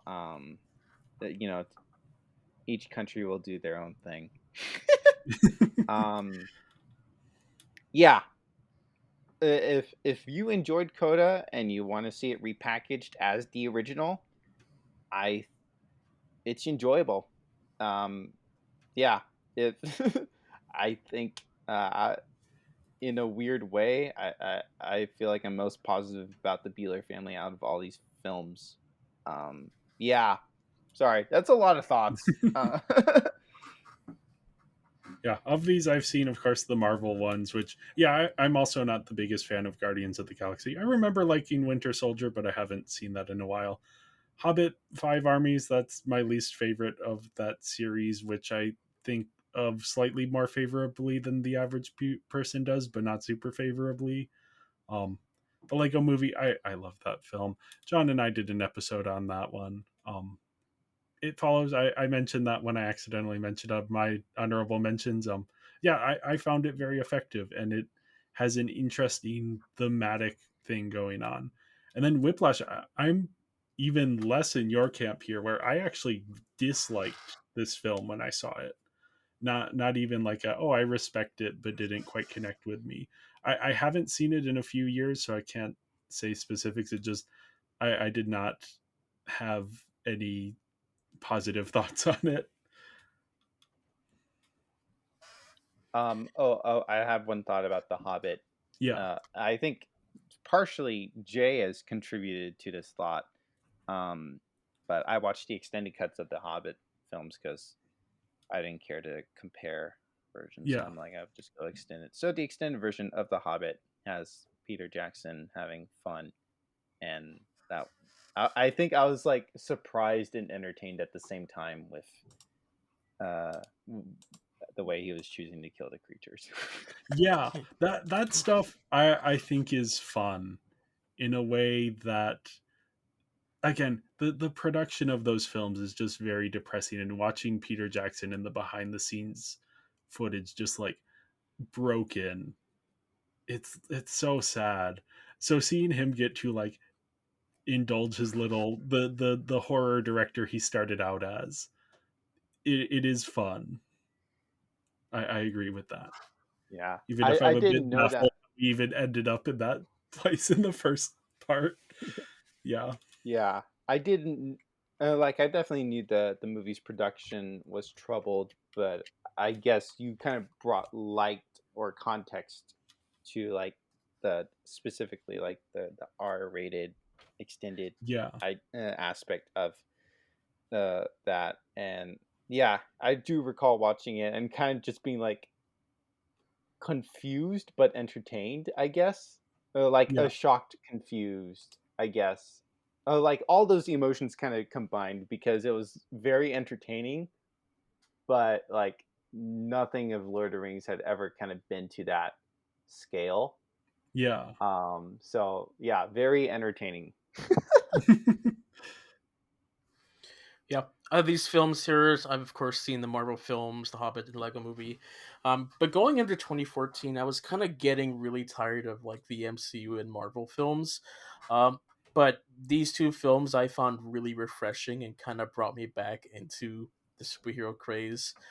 Guardians, I thought it was refreshingly colorful. I enjoyed the comedy. It unfortunately introduced casual swearing to Marvel, and every Marvel movie since just continued that, which I really hated. And also, every Marvel movie since then has been like trying to emulate the comedy that this Mm. started out with. So it was great and unique at the time, but now it's just like, oh, it's just like all the others. Of the Guardians trilogy, this one was my favorite. Okay. Captain America, it's been a while since I've seen it, but I enjoyed it. I thought it was a cool, different take that, again, since then there's been a lot of copycats that maybe have dulled its uniqueness. Hobbits, I enjoyed the parts when it's like about the book, but when it's like doing a bunch of random other stuff, I didn't really care that much. Um, Lego Movie, again, check out our podcast episode. I loved this when it came out. I was specifically enamored by. I thought it was stop motion, but it's actually not, and it's the only Lego movie I actually like. So, yeah, Really? yeah. Yeah, I have issues with other stuff. You Okay. can listen to those episodes for my non-specific issues. But going on to my honorable mentions, first up we have Oh, sorry. John. I realized you didn't watch the last three. I was like waiting for him to give thoughts. Sorry, just one thought. One thought about Guardians Galaxy. When I watched Marvel for my first time, I so it was like when WandaVision was releasing. Uh-huh. So basically the whole Infinity Saga. And so I was watching in order for a time, and then it kind of strayed for some reason. I think I not important. But what happened was that the Guardians Galaxy movies somehow kind of fell to the wayside. Mm. And so I ended up binging in one night from 6 p.m. to 6 a.m. Guardians of the Galaxy, Guardians Galaxy Volume 2, Avengers Infinity War, Avengers Endgame. Pretty Wow. peak. Can't lie. Pretty baller. But then with that, I think like what John has said about like the humor of the MCU, I watched all these movies in 21 for my first time. John has seen like the progress of like how the things have evolved, and I guess I haven't really been able to really nitpick or spotlight what he's saying about the humor. And I wish I could. Not so like I'm not like here trying to like study Marvel films and try to figure that out, but especially me watching the Guardians films last out of the entire MCU, basically, Yeah. I guess I've even less like had that thought process and hadn't really been able to notice, I guess. So just an interesting thought there. Yeah. Well, continuing with my honorable mentions. First up, Sorry. I have John Wick, which is I enjoy the John Wick films. They're fun action, uh, just random action stuff. Not really plot driven. It's just John Wick goes on his revenge. It's kind of like the series that brought back Keanu Reeves back to the spotlight. He seems to like do this every few years, where he does a popular thing and then he kind of is like, oh yeah, he was a thing in the past, but now he's back again doing something different. And it's like, oh yeah, he's cool again. Next up, we have The Maze Runner, the first Maze Runner. This was another one of our theater going experiences. This was like during a time where I was heavily into young adult dystopian stuff. I really Yeah. loved this film when it came out. I enjoyed it watching with my friends. I enjoyed the story. Um, the sequels didn't really live up to my enjoyment of this first one, but I still really liked the this first one. Then we have a DC animated film called Batman Assault on Arkham. That title is a scam because this is actually a Suicide Squad film. And hot take, I think it's the best Suicide Squad film. Uh, then I have The Amazing Spider Man 2, which when I watched this for the first time, I absolutely adored it.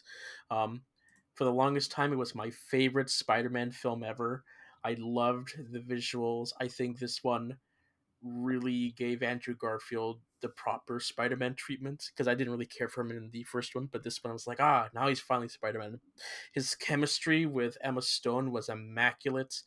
I loved the music, the soundtrack, the characters chosen were fun. Admittedly, there's some like weird writing story issues, but I still enjoyed it for the most part. Paddington, a fun sort of modern classic children's story, kind of like emulating 90s early 2000s children's films, but this one being more modern. It's simple, it's following those classic story ideas, and it was really refreshing compared to like other stuff at that time. Then two more DC animated films, Son of Batman and Justice League War. These two films really beginning the DC animated movies universe that went through the rest of the 2010s with various degrees of quality. And then lastly, I have Tamako Love Story, an anime film and sequel to an anime, Tamako Market, directed by Nakao Yamada and written by uh, Reiko Yoshida, who would later make The Silent Voice and The Colors Within. So very fun, emotional stuff. Um, it's yeah, I could see early developments of their style in here. It's fun and cute. Um, and yeah, that's it.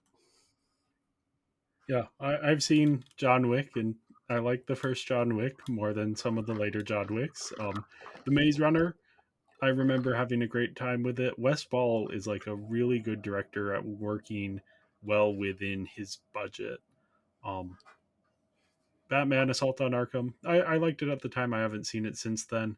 And Spider Man 2, which I think, or The Amazing Spider Man 2, I don't love it, but it is a better Spider Man movie than No Way Home. Ooh, I agree. Yeah, that's it Um, from me. okay. um, I have seen John Wick. I watched them this year. Um, I don't know. I think I'll be honest. I've never wanted to like the John Wick films. um, I don't know. I think like what the storyline is, and then as a result, what the movies are, just not something that I feel like. I don't know, but I can't lie. The first John Wick film is better executed than I thought it would be. Um, yeah, as it relates to its story, because I guess I kind of known of it conceptually a little more than before I saw the film, and then I see the film and I'm like, okay, you know what? That was all right. That was all right. If anything, the most I'd really knock the film for is it's a little too blue, literally. Um, so yeah, John Wick is all right, I guess. Um, the Amazing Spider-Man 2. Okay, sorry. I'll just say I don't know. I'm not an assassin, so I don't really think, oh, they piss me off, I kill them. So that's not the way I think. Just like I said with Fury, I don't like war, and John Wick, arguably, is a war film, and so it that's just not the way I think, and it just I don't know. It like there are films like John Wick I probably would honestly admit to liking and better than John Wick. So I know I'm not the most consistent person. So I think it can be easier to attack John Wick because it's a popular franchise versus other things. I've said before, and I'll say it again. I think the John Wick movies are as much of a fantasy as the 50 Shades movies in terms of indulging in a fantasy without thinking too much about the implications of it. It's just that John That's Wick fair. has better action and is, people tend to have a better response to, oh, they killed his dog, so now he's going to murder them all, than 50 Shades, which is appealing to women and therefore doesn't get the same leeway that John Wick does. Not to say that 50 Shades is as good as John Wick, but that's my 2 cents on that. I had never thought of it that way before. I definitely have my issues with 50 Shades, but I definitely have thought more time about thinking about John Wick. Definitely. Because I think with 50 Shades, maybe the arguments have been so trod on so often that they're common and heard of. But Yeah. John Wick, I've never really seen the discussions really actively about. So then I think, therefore, I've thought more about John Wick. Yeah. Oh well, they're films. Really, at the end, they're little films. Anyways, the Amazing Spider-Man 2. I like Andrew Garfield as Spider-Man. I find things about this film to enjoy. I really don't have a lot to knock on it, if I'm being honest. It's just another superhero film with things that happen to be effective. If there is one specific thing I would like dingle out would be the Green Goblin. I guess Harry Osborn's his name, right? Yeah. Yeah. I hate him as Harry Osborn, but I do think he's an effective enough Green Goblin. Yeah, Dane DeHaan is weird casting for that role. Yeah. But yeah, I think like if the base concept of a Green Goblin is supposed to be terrifying, he's terrifying at the end. Paddington. He's a sweet little guy. It's an enjoyable film. I think a lot of people love these films. I'm not fully as gung ho as other people are, but it is enjoyable. Should I watch Maze Runner or not? Because I feel like occasionally we run into these YA movies that I have some mild interest in. Not that I know a lot about Maze Runner, but I think just the fact of it being a YA film kind of Probably the first one, maybe. Yeah, it's not a bad, like it explores the concept in an interesting way if that is what you're looking for. Mm-hmm. And it's better than like the Divergent movies. It really? It's not as good as the Hunger Games, but it's I think better than the Divergence. Although, yeah. Because I think, as I probably expressed, I don't know if it was on recorded or not, but I've had an intrigue about Divergent. Okay. And I guess Maze Runner hasn't been as on my radar. So I don't know. Just interesting stuff. That's all. Yeah. All right. Sorry. As you were saying. My number one is a little movie called The Grand Budapest Hotel. Of course, written and directed by Wes Anderson. Follows the exploits of Monsieur Gustave, the concierge at the titular hotel during the early 1930s.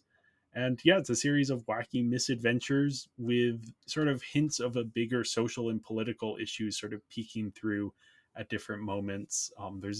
There's like there's so much fun and comedy and wacky zaniness, but then there's also a lot of melancholy just like right under the surface. That's very interesting.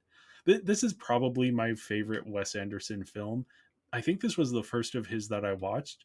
I would also argue that in many ways this is the most Wes Anderson film. Maybe some of his stuff more recently has been pushing that, but this is a very Wes Anderson film. Um, in a way that this is kind of, I think, one of the breakout moments for him as a director. This is a little bit more accessible to the mainstream while being like very much his style. um yeah, it's really fun and also really poignant and emotional, and I think this is the best his visuals have looked. The pastel colors and the pinks, especially, just with his aesthetic, just pop so well. It looks like a cake. This movie looks like a cake. You want to cut a slice of it and have it after dinner as like a little dessert.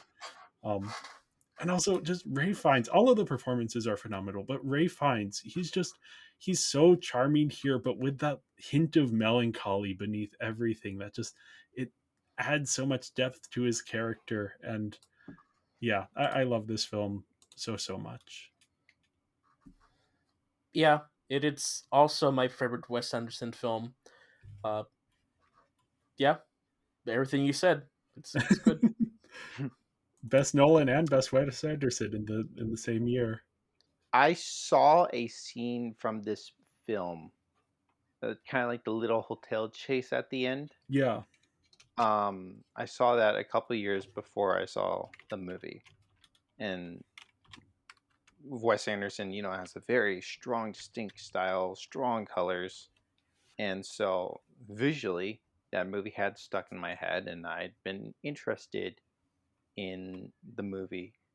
Before I watched Grand Budapest, I watched Fantastic Mr. Fox in full, finally. Um, and I think that was definitely a great first Anderson film to watch, for me at least. yeah, Um, so if I'm being truthfully honest, I think I based too much of my expectations on that little clip, which was very drenched in color. And so I think I just straight up expected more color in the film, and it's not as colorful as that one section is, in my opinion. yeah, Um, so I went in with poor expectations, and I feel horrible because I do like Anderson. Like, yeah, I'd say, like, I haven't seen all his films, um, and I probably will at some point because I bought the Criterion collection. I do mean collection. Um, so I will, and then I also went ahead and I have already seen it, but I bought a Phoenician Scheme, so now I will have own. I will be owning all his film theatrically released films.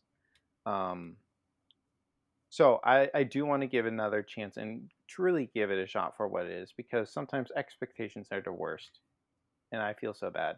Like, expectations should not really get in the way of the film, but sometimes they do, and that was the case for this. And so I do want to give it another shot. But again, it's Anderson.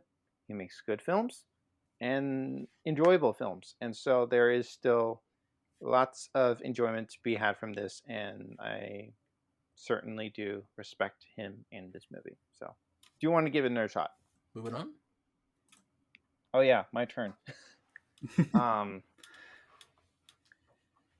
so funny how probably the last episode, or if not the one before, I yapped a little bit about documentary films, yeah. or at least my experience with documentary films.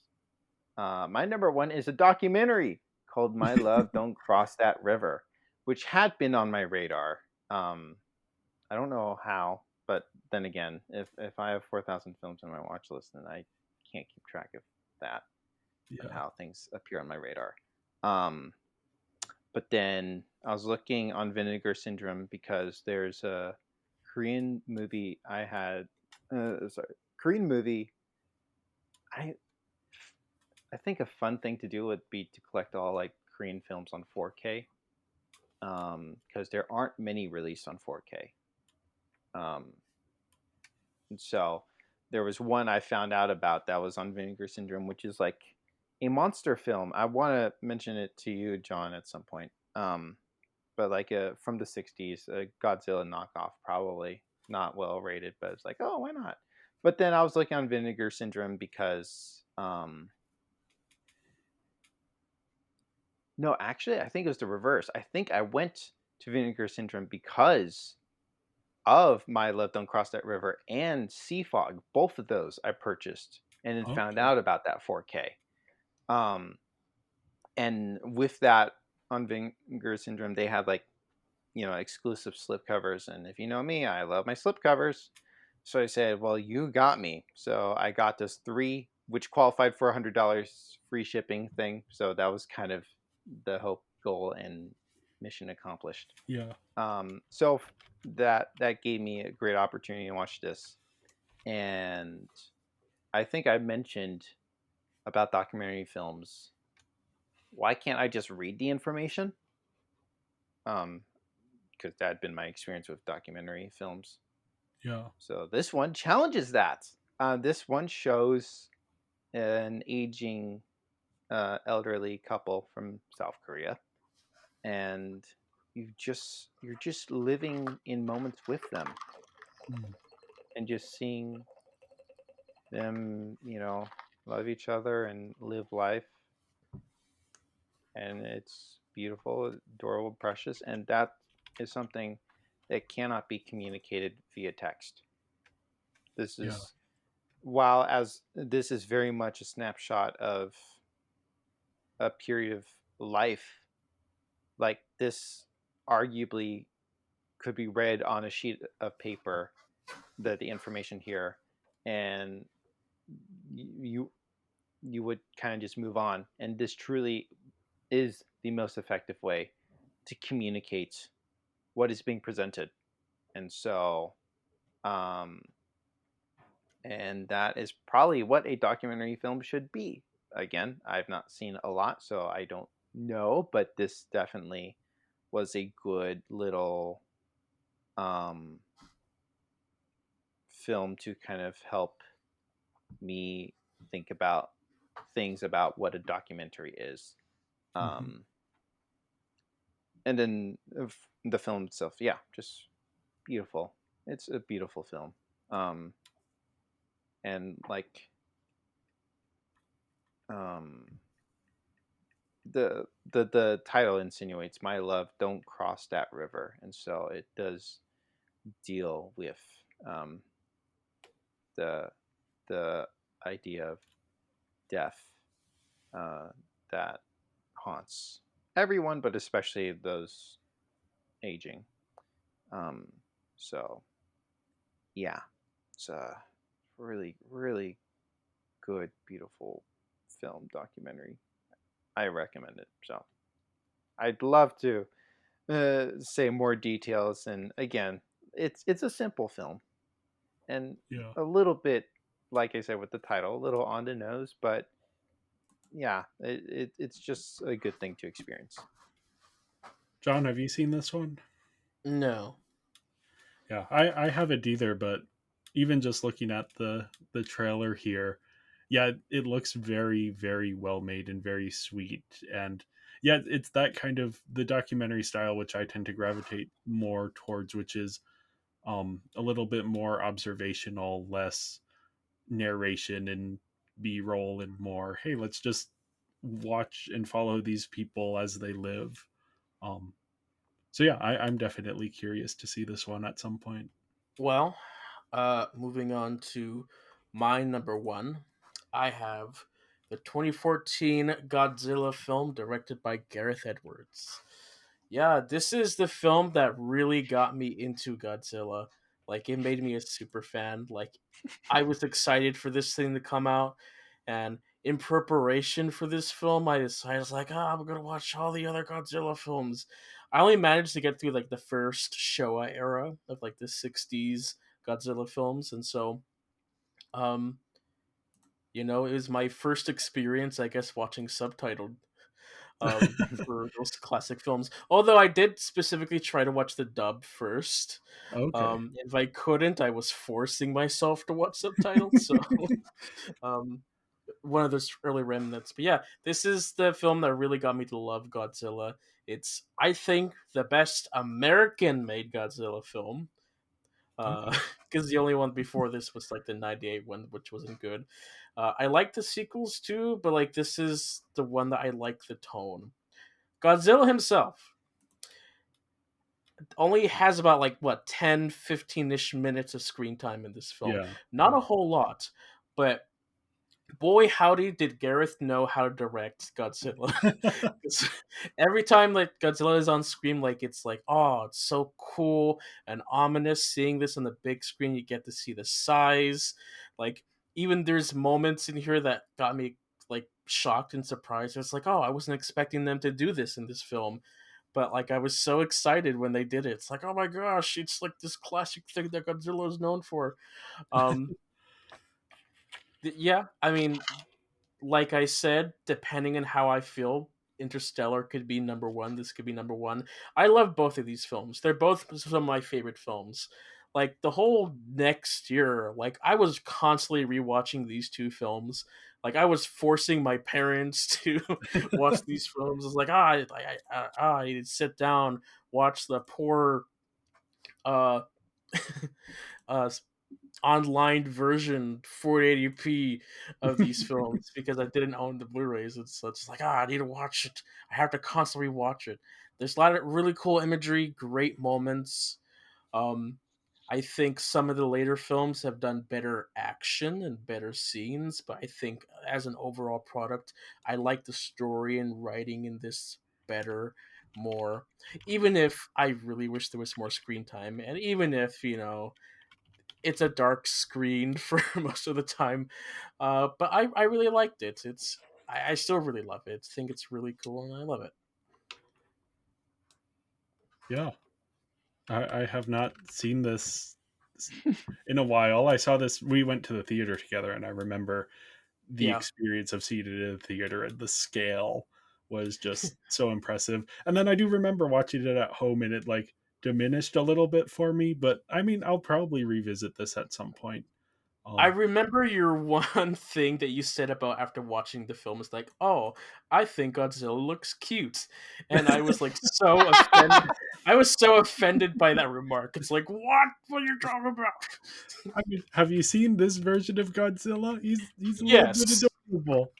Yeah, I get that. Like, yeah, the like Shin Godzilla is terrifying. This Godzilla, he's a little chunky boy. Yeah. Not little. Since then, there have been like uh, some more Godzilla films that like -1, or better, of course, overall. But this one still has like a place in my heart that I love. Yeah. So let's sour the mood with our least favorite films. Yeah. My worst of the year. I feel kind of bad because this isn't like a major movie that people know about. So it feels like I'm kind of harping on a film that doesn't deserve it because no one knows about it. But it's called Blackbird, and it has an incomprehensible plot. Let me just illustrate this. So, the first scene, the protagonist wakes up from a wet dream, prays for forgiveness, goes downstairs for breakfast, and his mom is talking about, oh, they used to put missing kids on milk cartons, but now they don't do that anymore. That's so terrible. The main character goes back up to his room and says, oh, yeah, Jesus, one more thing. I almost forgot. Can you help bring back my missing sister?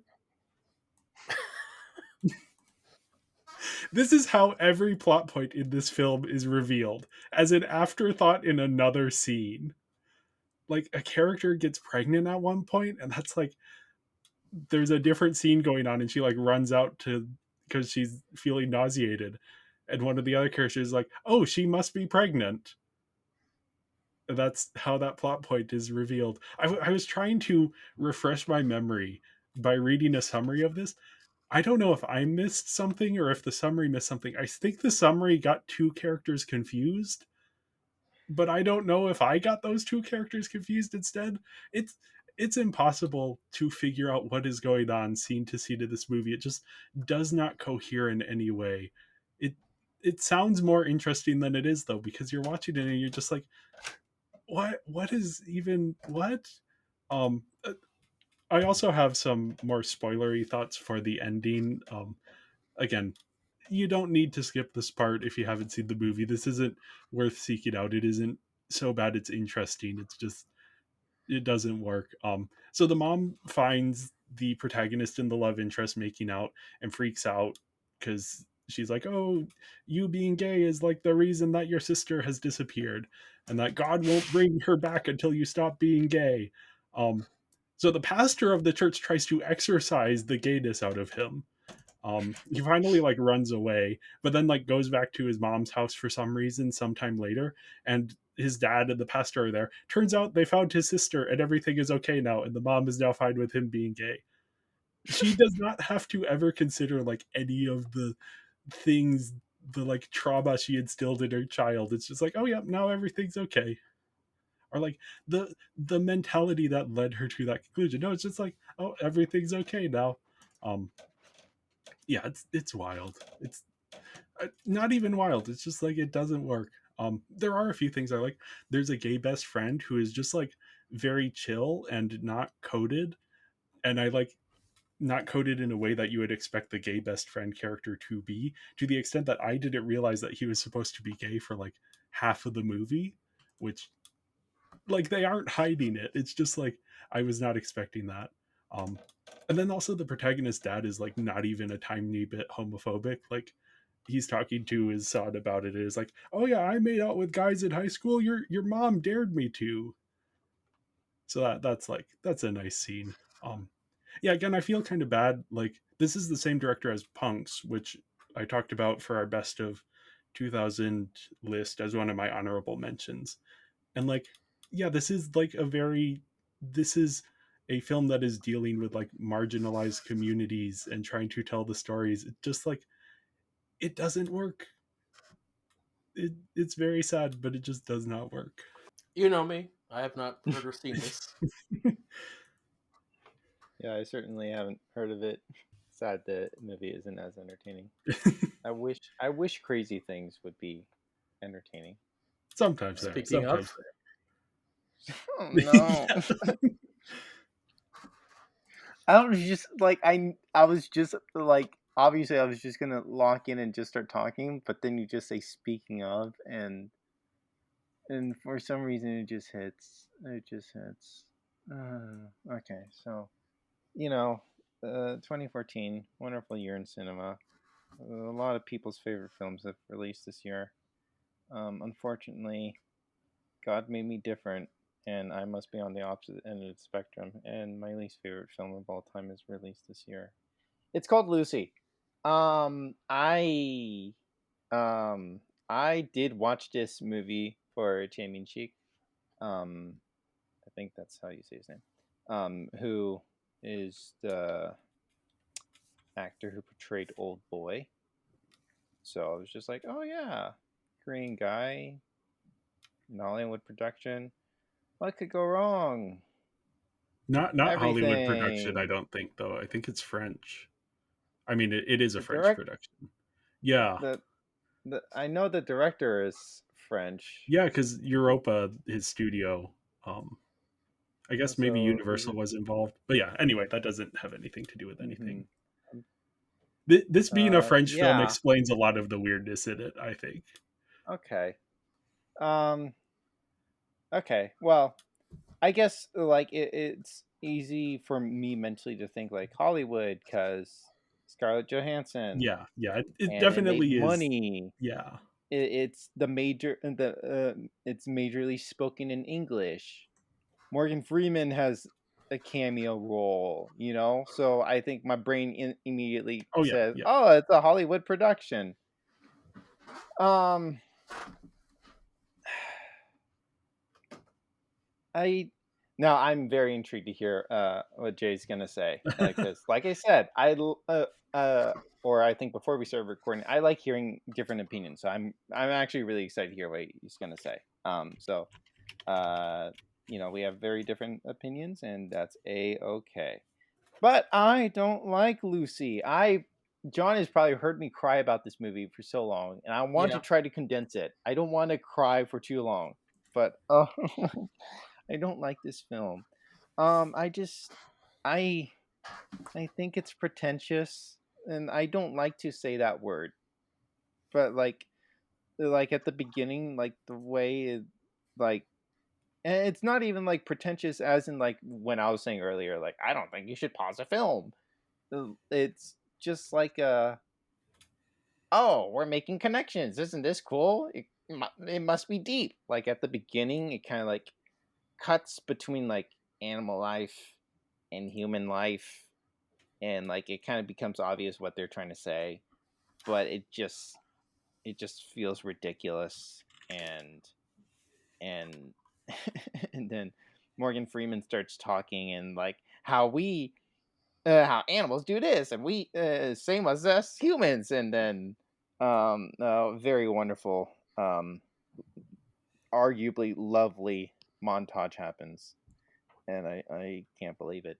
um and and I think Chain Min Cheek's henchmen, not that it's the biggest deal in the world, but I don't think any of them spoke a lick of Korean. I think like literally the subtitle said speaks Japanese, and then they probably were located in China or something. I don't Hong know. Kong, yeah. Hong Kong. It just fine, whatever. But it just was ridiculous to me because Chi Min Cheek is speaking Korean basically the whole film. I don't think he spoke any English, if not barely.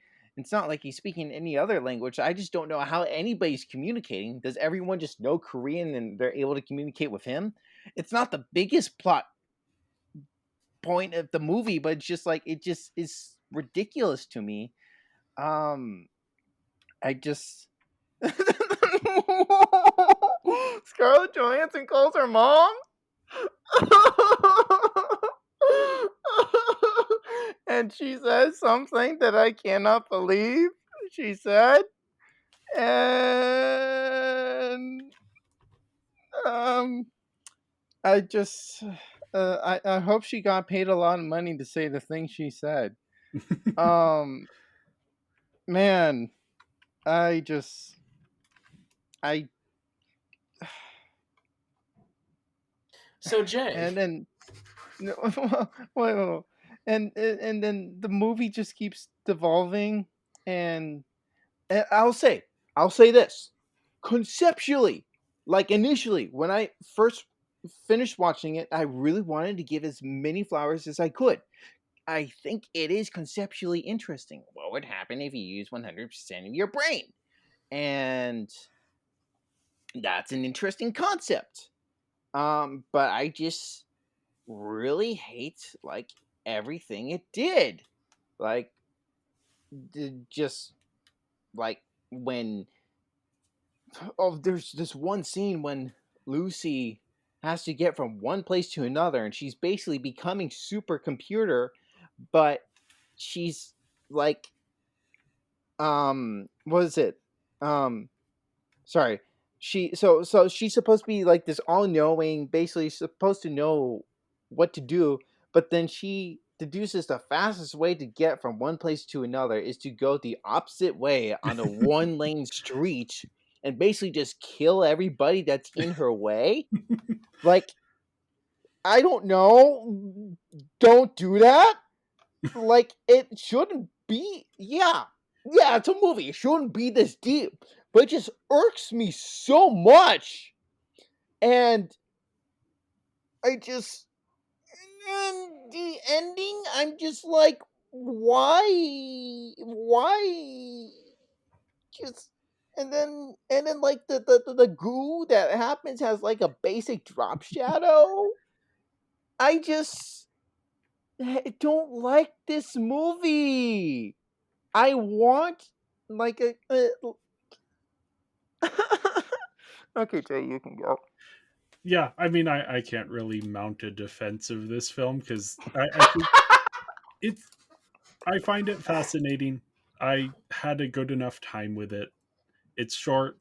Um, Luc Besson is a horrible, horrible person, but Hmm. I am nonetheless very fascinated by his films as like weird sort of train wrecks that occasionally work. But as you're saying, this is a pretentious film. Um, I'm I tend to have a higher tolerance for pretension than other people seem to, because for me I'm just fascinated with like what is the artist trying to say here, and often like the more pretentious something is, the more openly they are expressing something. um so yeah, on that level it's like, yeah, this is a kind of insane film. I actually like some of the editing techniques that you have an issue with. I think they don't fully work, but I can see what it's going for. um but yeah, no, this is like I still have some pretty major issues with this. I think there's a trend around this time in this movie and Under the Skin, which I think is actually very good, but kind of has this issue. And then in Ghost in the Shell, of directors who ask Scarlett Johansson, who is a very good actress, to not express emotions. And it's like the first 20 minutes of the movie before she turns all emotionless, she is giving like such a committed performance. And I was like, oh yeah, Scarlett Johansson, she's a good actress. She's like being charming and funny and like terrified and all of these various things. And I'm like, oh, this is great. And then I started to realize, oh wait, by the end of this, she's going to be like emotionless robot lady who knows everything. And that was a little bit disappointing. Yeah, it is very interesting, and perhaps you can infer things about the worldviews of the people who made this, that their idea of obviously the humans using only 10% of their brain, that's like a myth that has like some scientific backing but is like not what it that's not what it actually means. But I was thinking as I was watching this, wait a second, shouldn't someone who is using their entire brain become more emotionally aware and more Hmm. like, why is it she's using her whole brain, so now she is detached and removed from humanity? It should make her more human, not less.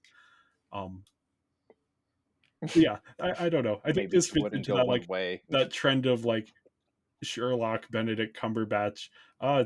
He's smart so he doesn't feel emotions, whole thing. um but yeah, I don't know, I had fun watching this. There is fun to Hmm. be had in its insanity, and also like, yeah, it has some crazy ideas, not all of which hang together, but there are just moments that worked for me, and the visuals are like interesting. Yeah. Yeah, I can definitely see, especially like hearing about the way you talk about certain films, like how you can find enjoyment from it, and I think this is the closest I've come to understand someone finding enjoyment from this film. But I think like when I've talked about this film to other friends, they'll watch it and then they'll kind of just laugh at me. Not that they think it's good, but they just won't see it as a train wreck that I see it as, Yeah. and then they'll hold it over my head, which is funny because I've made a big emotional stink about this film. And I still do apparently. Um, but yeah, I just there comes a point, just as much as you find a film that you really love and kind of obsess over, you Yeah. just find maybe something that you just really dislike, and this film is it for me. And I like there's some films where like I want to try to understand what the intentions were. Yeah. And maybe it doesn't work for me, but it's like, you know what? It is what it is, kind of thing. But this movie I genuinely have no shame over, like demolishing to the ground and crying about. And I just if every feel free to join me in my emotion and sorrow. This is genuinely, to this point of all the films I've seen, this is the most anguished you will see me over a film being bad. I legitimately kind of almost forgot like how much this makes me cringe and feel. I think specifically the phone call, Mm, remembering, I forgot about that and then I remembered it. And then I just, oh man. Yeah. yeah, It's yeah. like so yeah, I hate this film. This is my least favorite film of all time as of today. I remember seeing the trailer and thought it looked dumb. But moving on to my least favorite film of the year, I have The Giver. Now, there's a common story among some book readers where they get really excited that one of their favorite books is going to be adapted into a movie, and then they hate the movie because it ruined everything. Uh, this is my version of that story. I love the Giver book series. I loved it so much that I back in middle school was like, oh, one day I'll become a film director and I'll make this movie. And then like a few months later, they announced this movie. It's like, oh my gosh, well, I don't get to live that dream, but I get to see this movie. And like I get to see the cast. It's like, oh my gosh, Taylor Swift is in this. She's she's playing this character. Yeah, that's perfect. And then I watched the movie and I'm like, oh gosh, no, they ruined it. We have a generic old lady white villain on a thing that has no villain. What are they doing? Why is this character doing that? Why are they adding this stupid thing? It's ruining the whole message. Oh my god, I hate it so much. And yeah, yeah. I hate this film. But I get like there's some decent aspects of it. I like that they decided to do the whole color thing with the visuals. That's what I was looking forward to. Yeah, But like everything else, the changes that they made for like Hollywood romance, Hollywood villain, uh, typical young adult stuff, that just really screwed up the overall project for me. That I just hated. So yeah. yeah. Yeah, this is sort of in that trend of YA dystopia adaptations that this just really does not understand the source material and kind of tries to force it to be something that it isn't, something that's less interesting than what the book is, something that is blander. And yeah, it did not work on any level. Yeah, I don't know what else to add. I haven't seen this since I saw it the first time around, and I have no desire to revisit it. Yeah. I mean, I don't think the book is high arts or It's anything. it's better than a lot of the YA dystopia genres. It's Yeah. definitely on a shelf above those. It's also like one of the first that really Yeah, yeah, started it that kind of movement. predates the genre, and I mean it won awards, and it's very well regarded. It's one that's read in a lot of schools. So yeah, this movie does not live up to that. Even like it doesn't even approach that legacy. It's just very disappointing. Yeah, yeah. I don't even want to think about this film existing. It's just man. But yeah, that was 2014. That was these films. Again, I really love this year. There's so many films in this year that I love. It's like I almost feel bad that like I had to limit to five for top five because like there's a lot of other films that I'm like, oh man, I wish this was like on my list, but my top five are like my top five, so I can't do anything about that. But yeah, Yeah, with that, we are officially caught up with the 21st century of this podcast.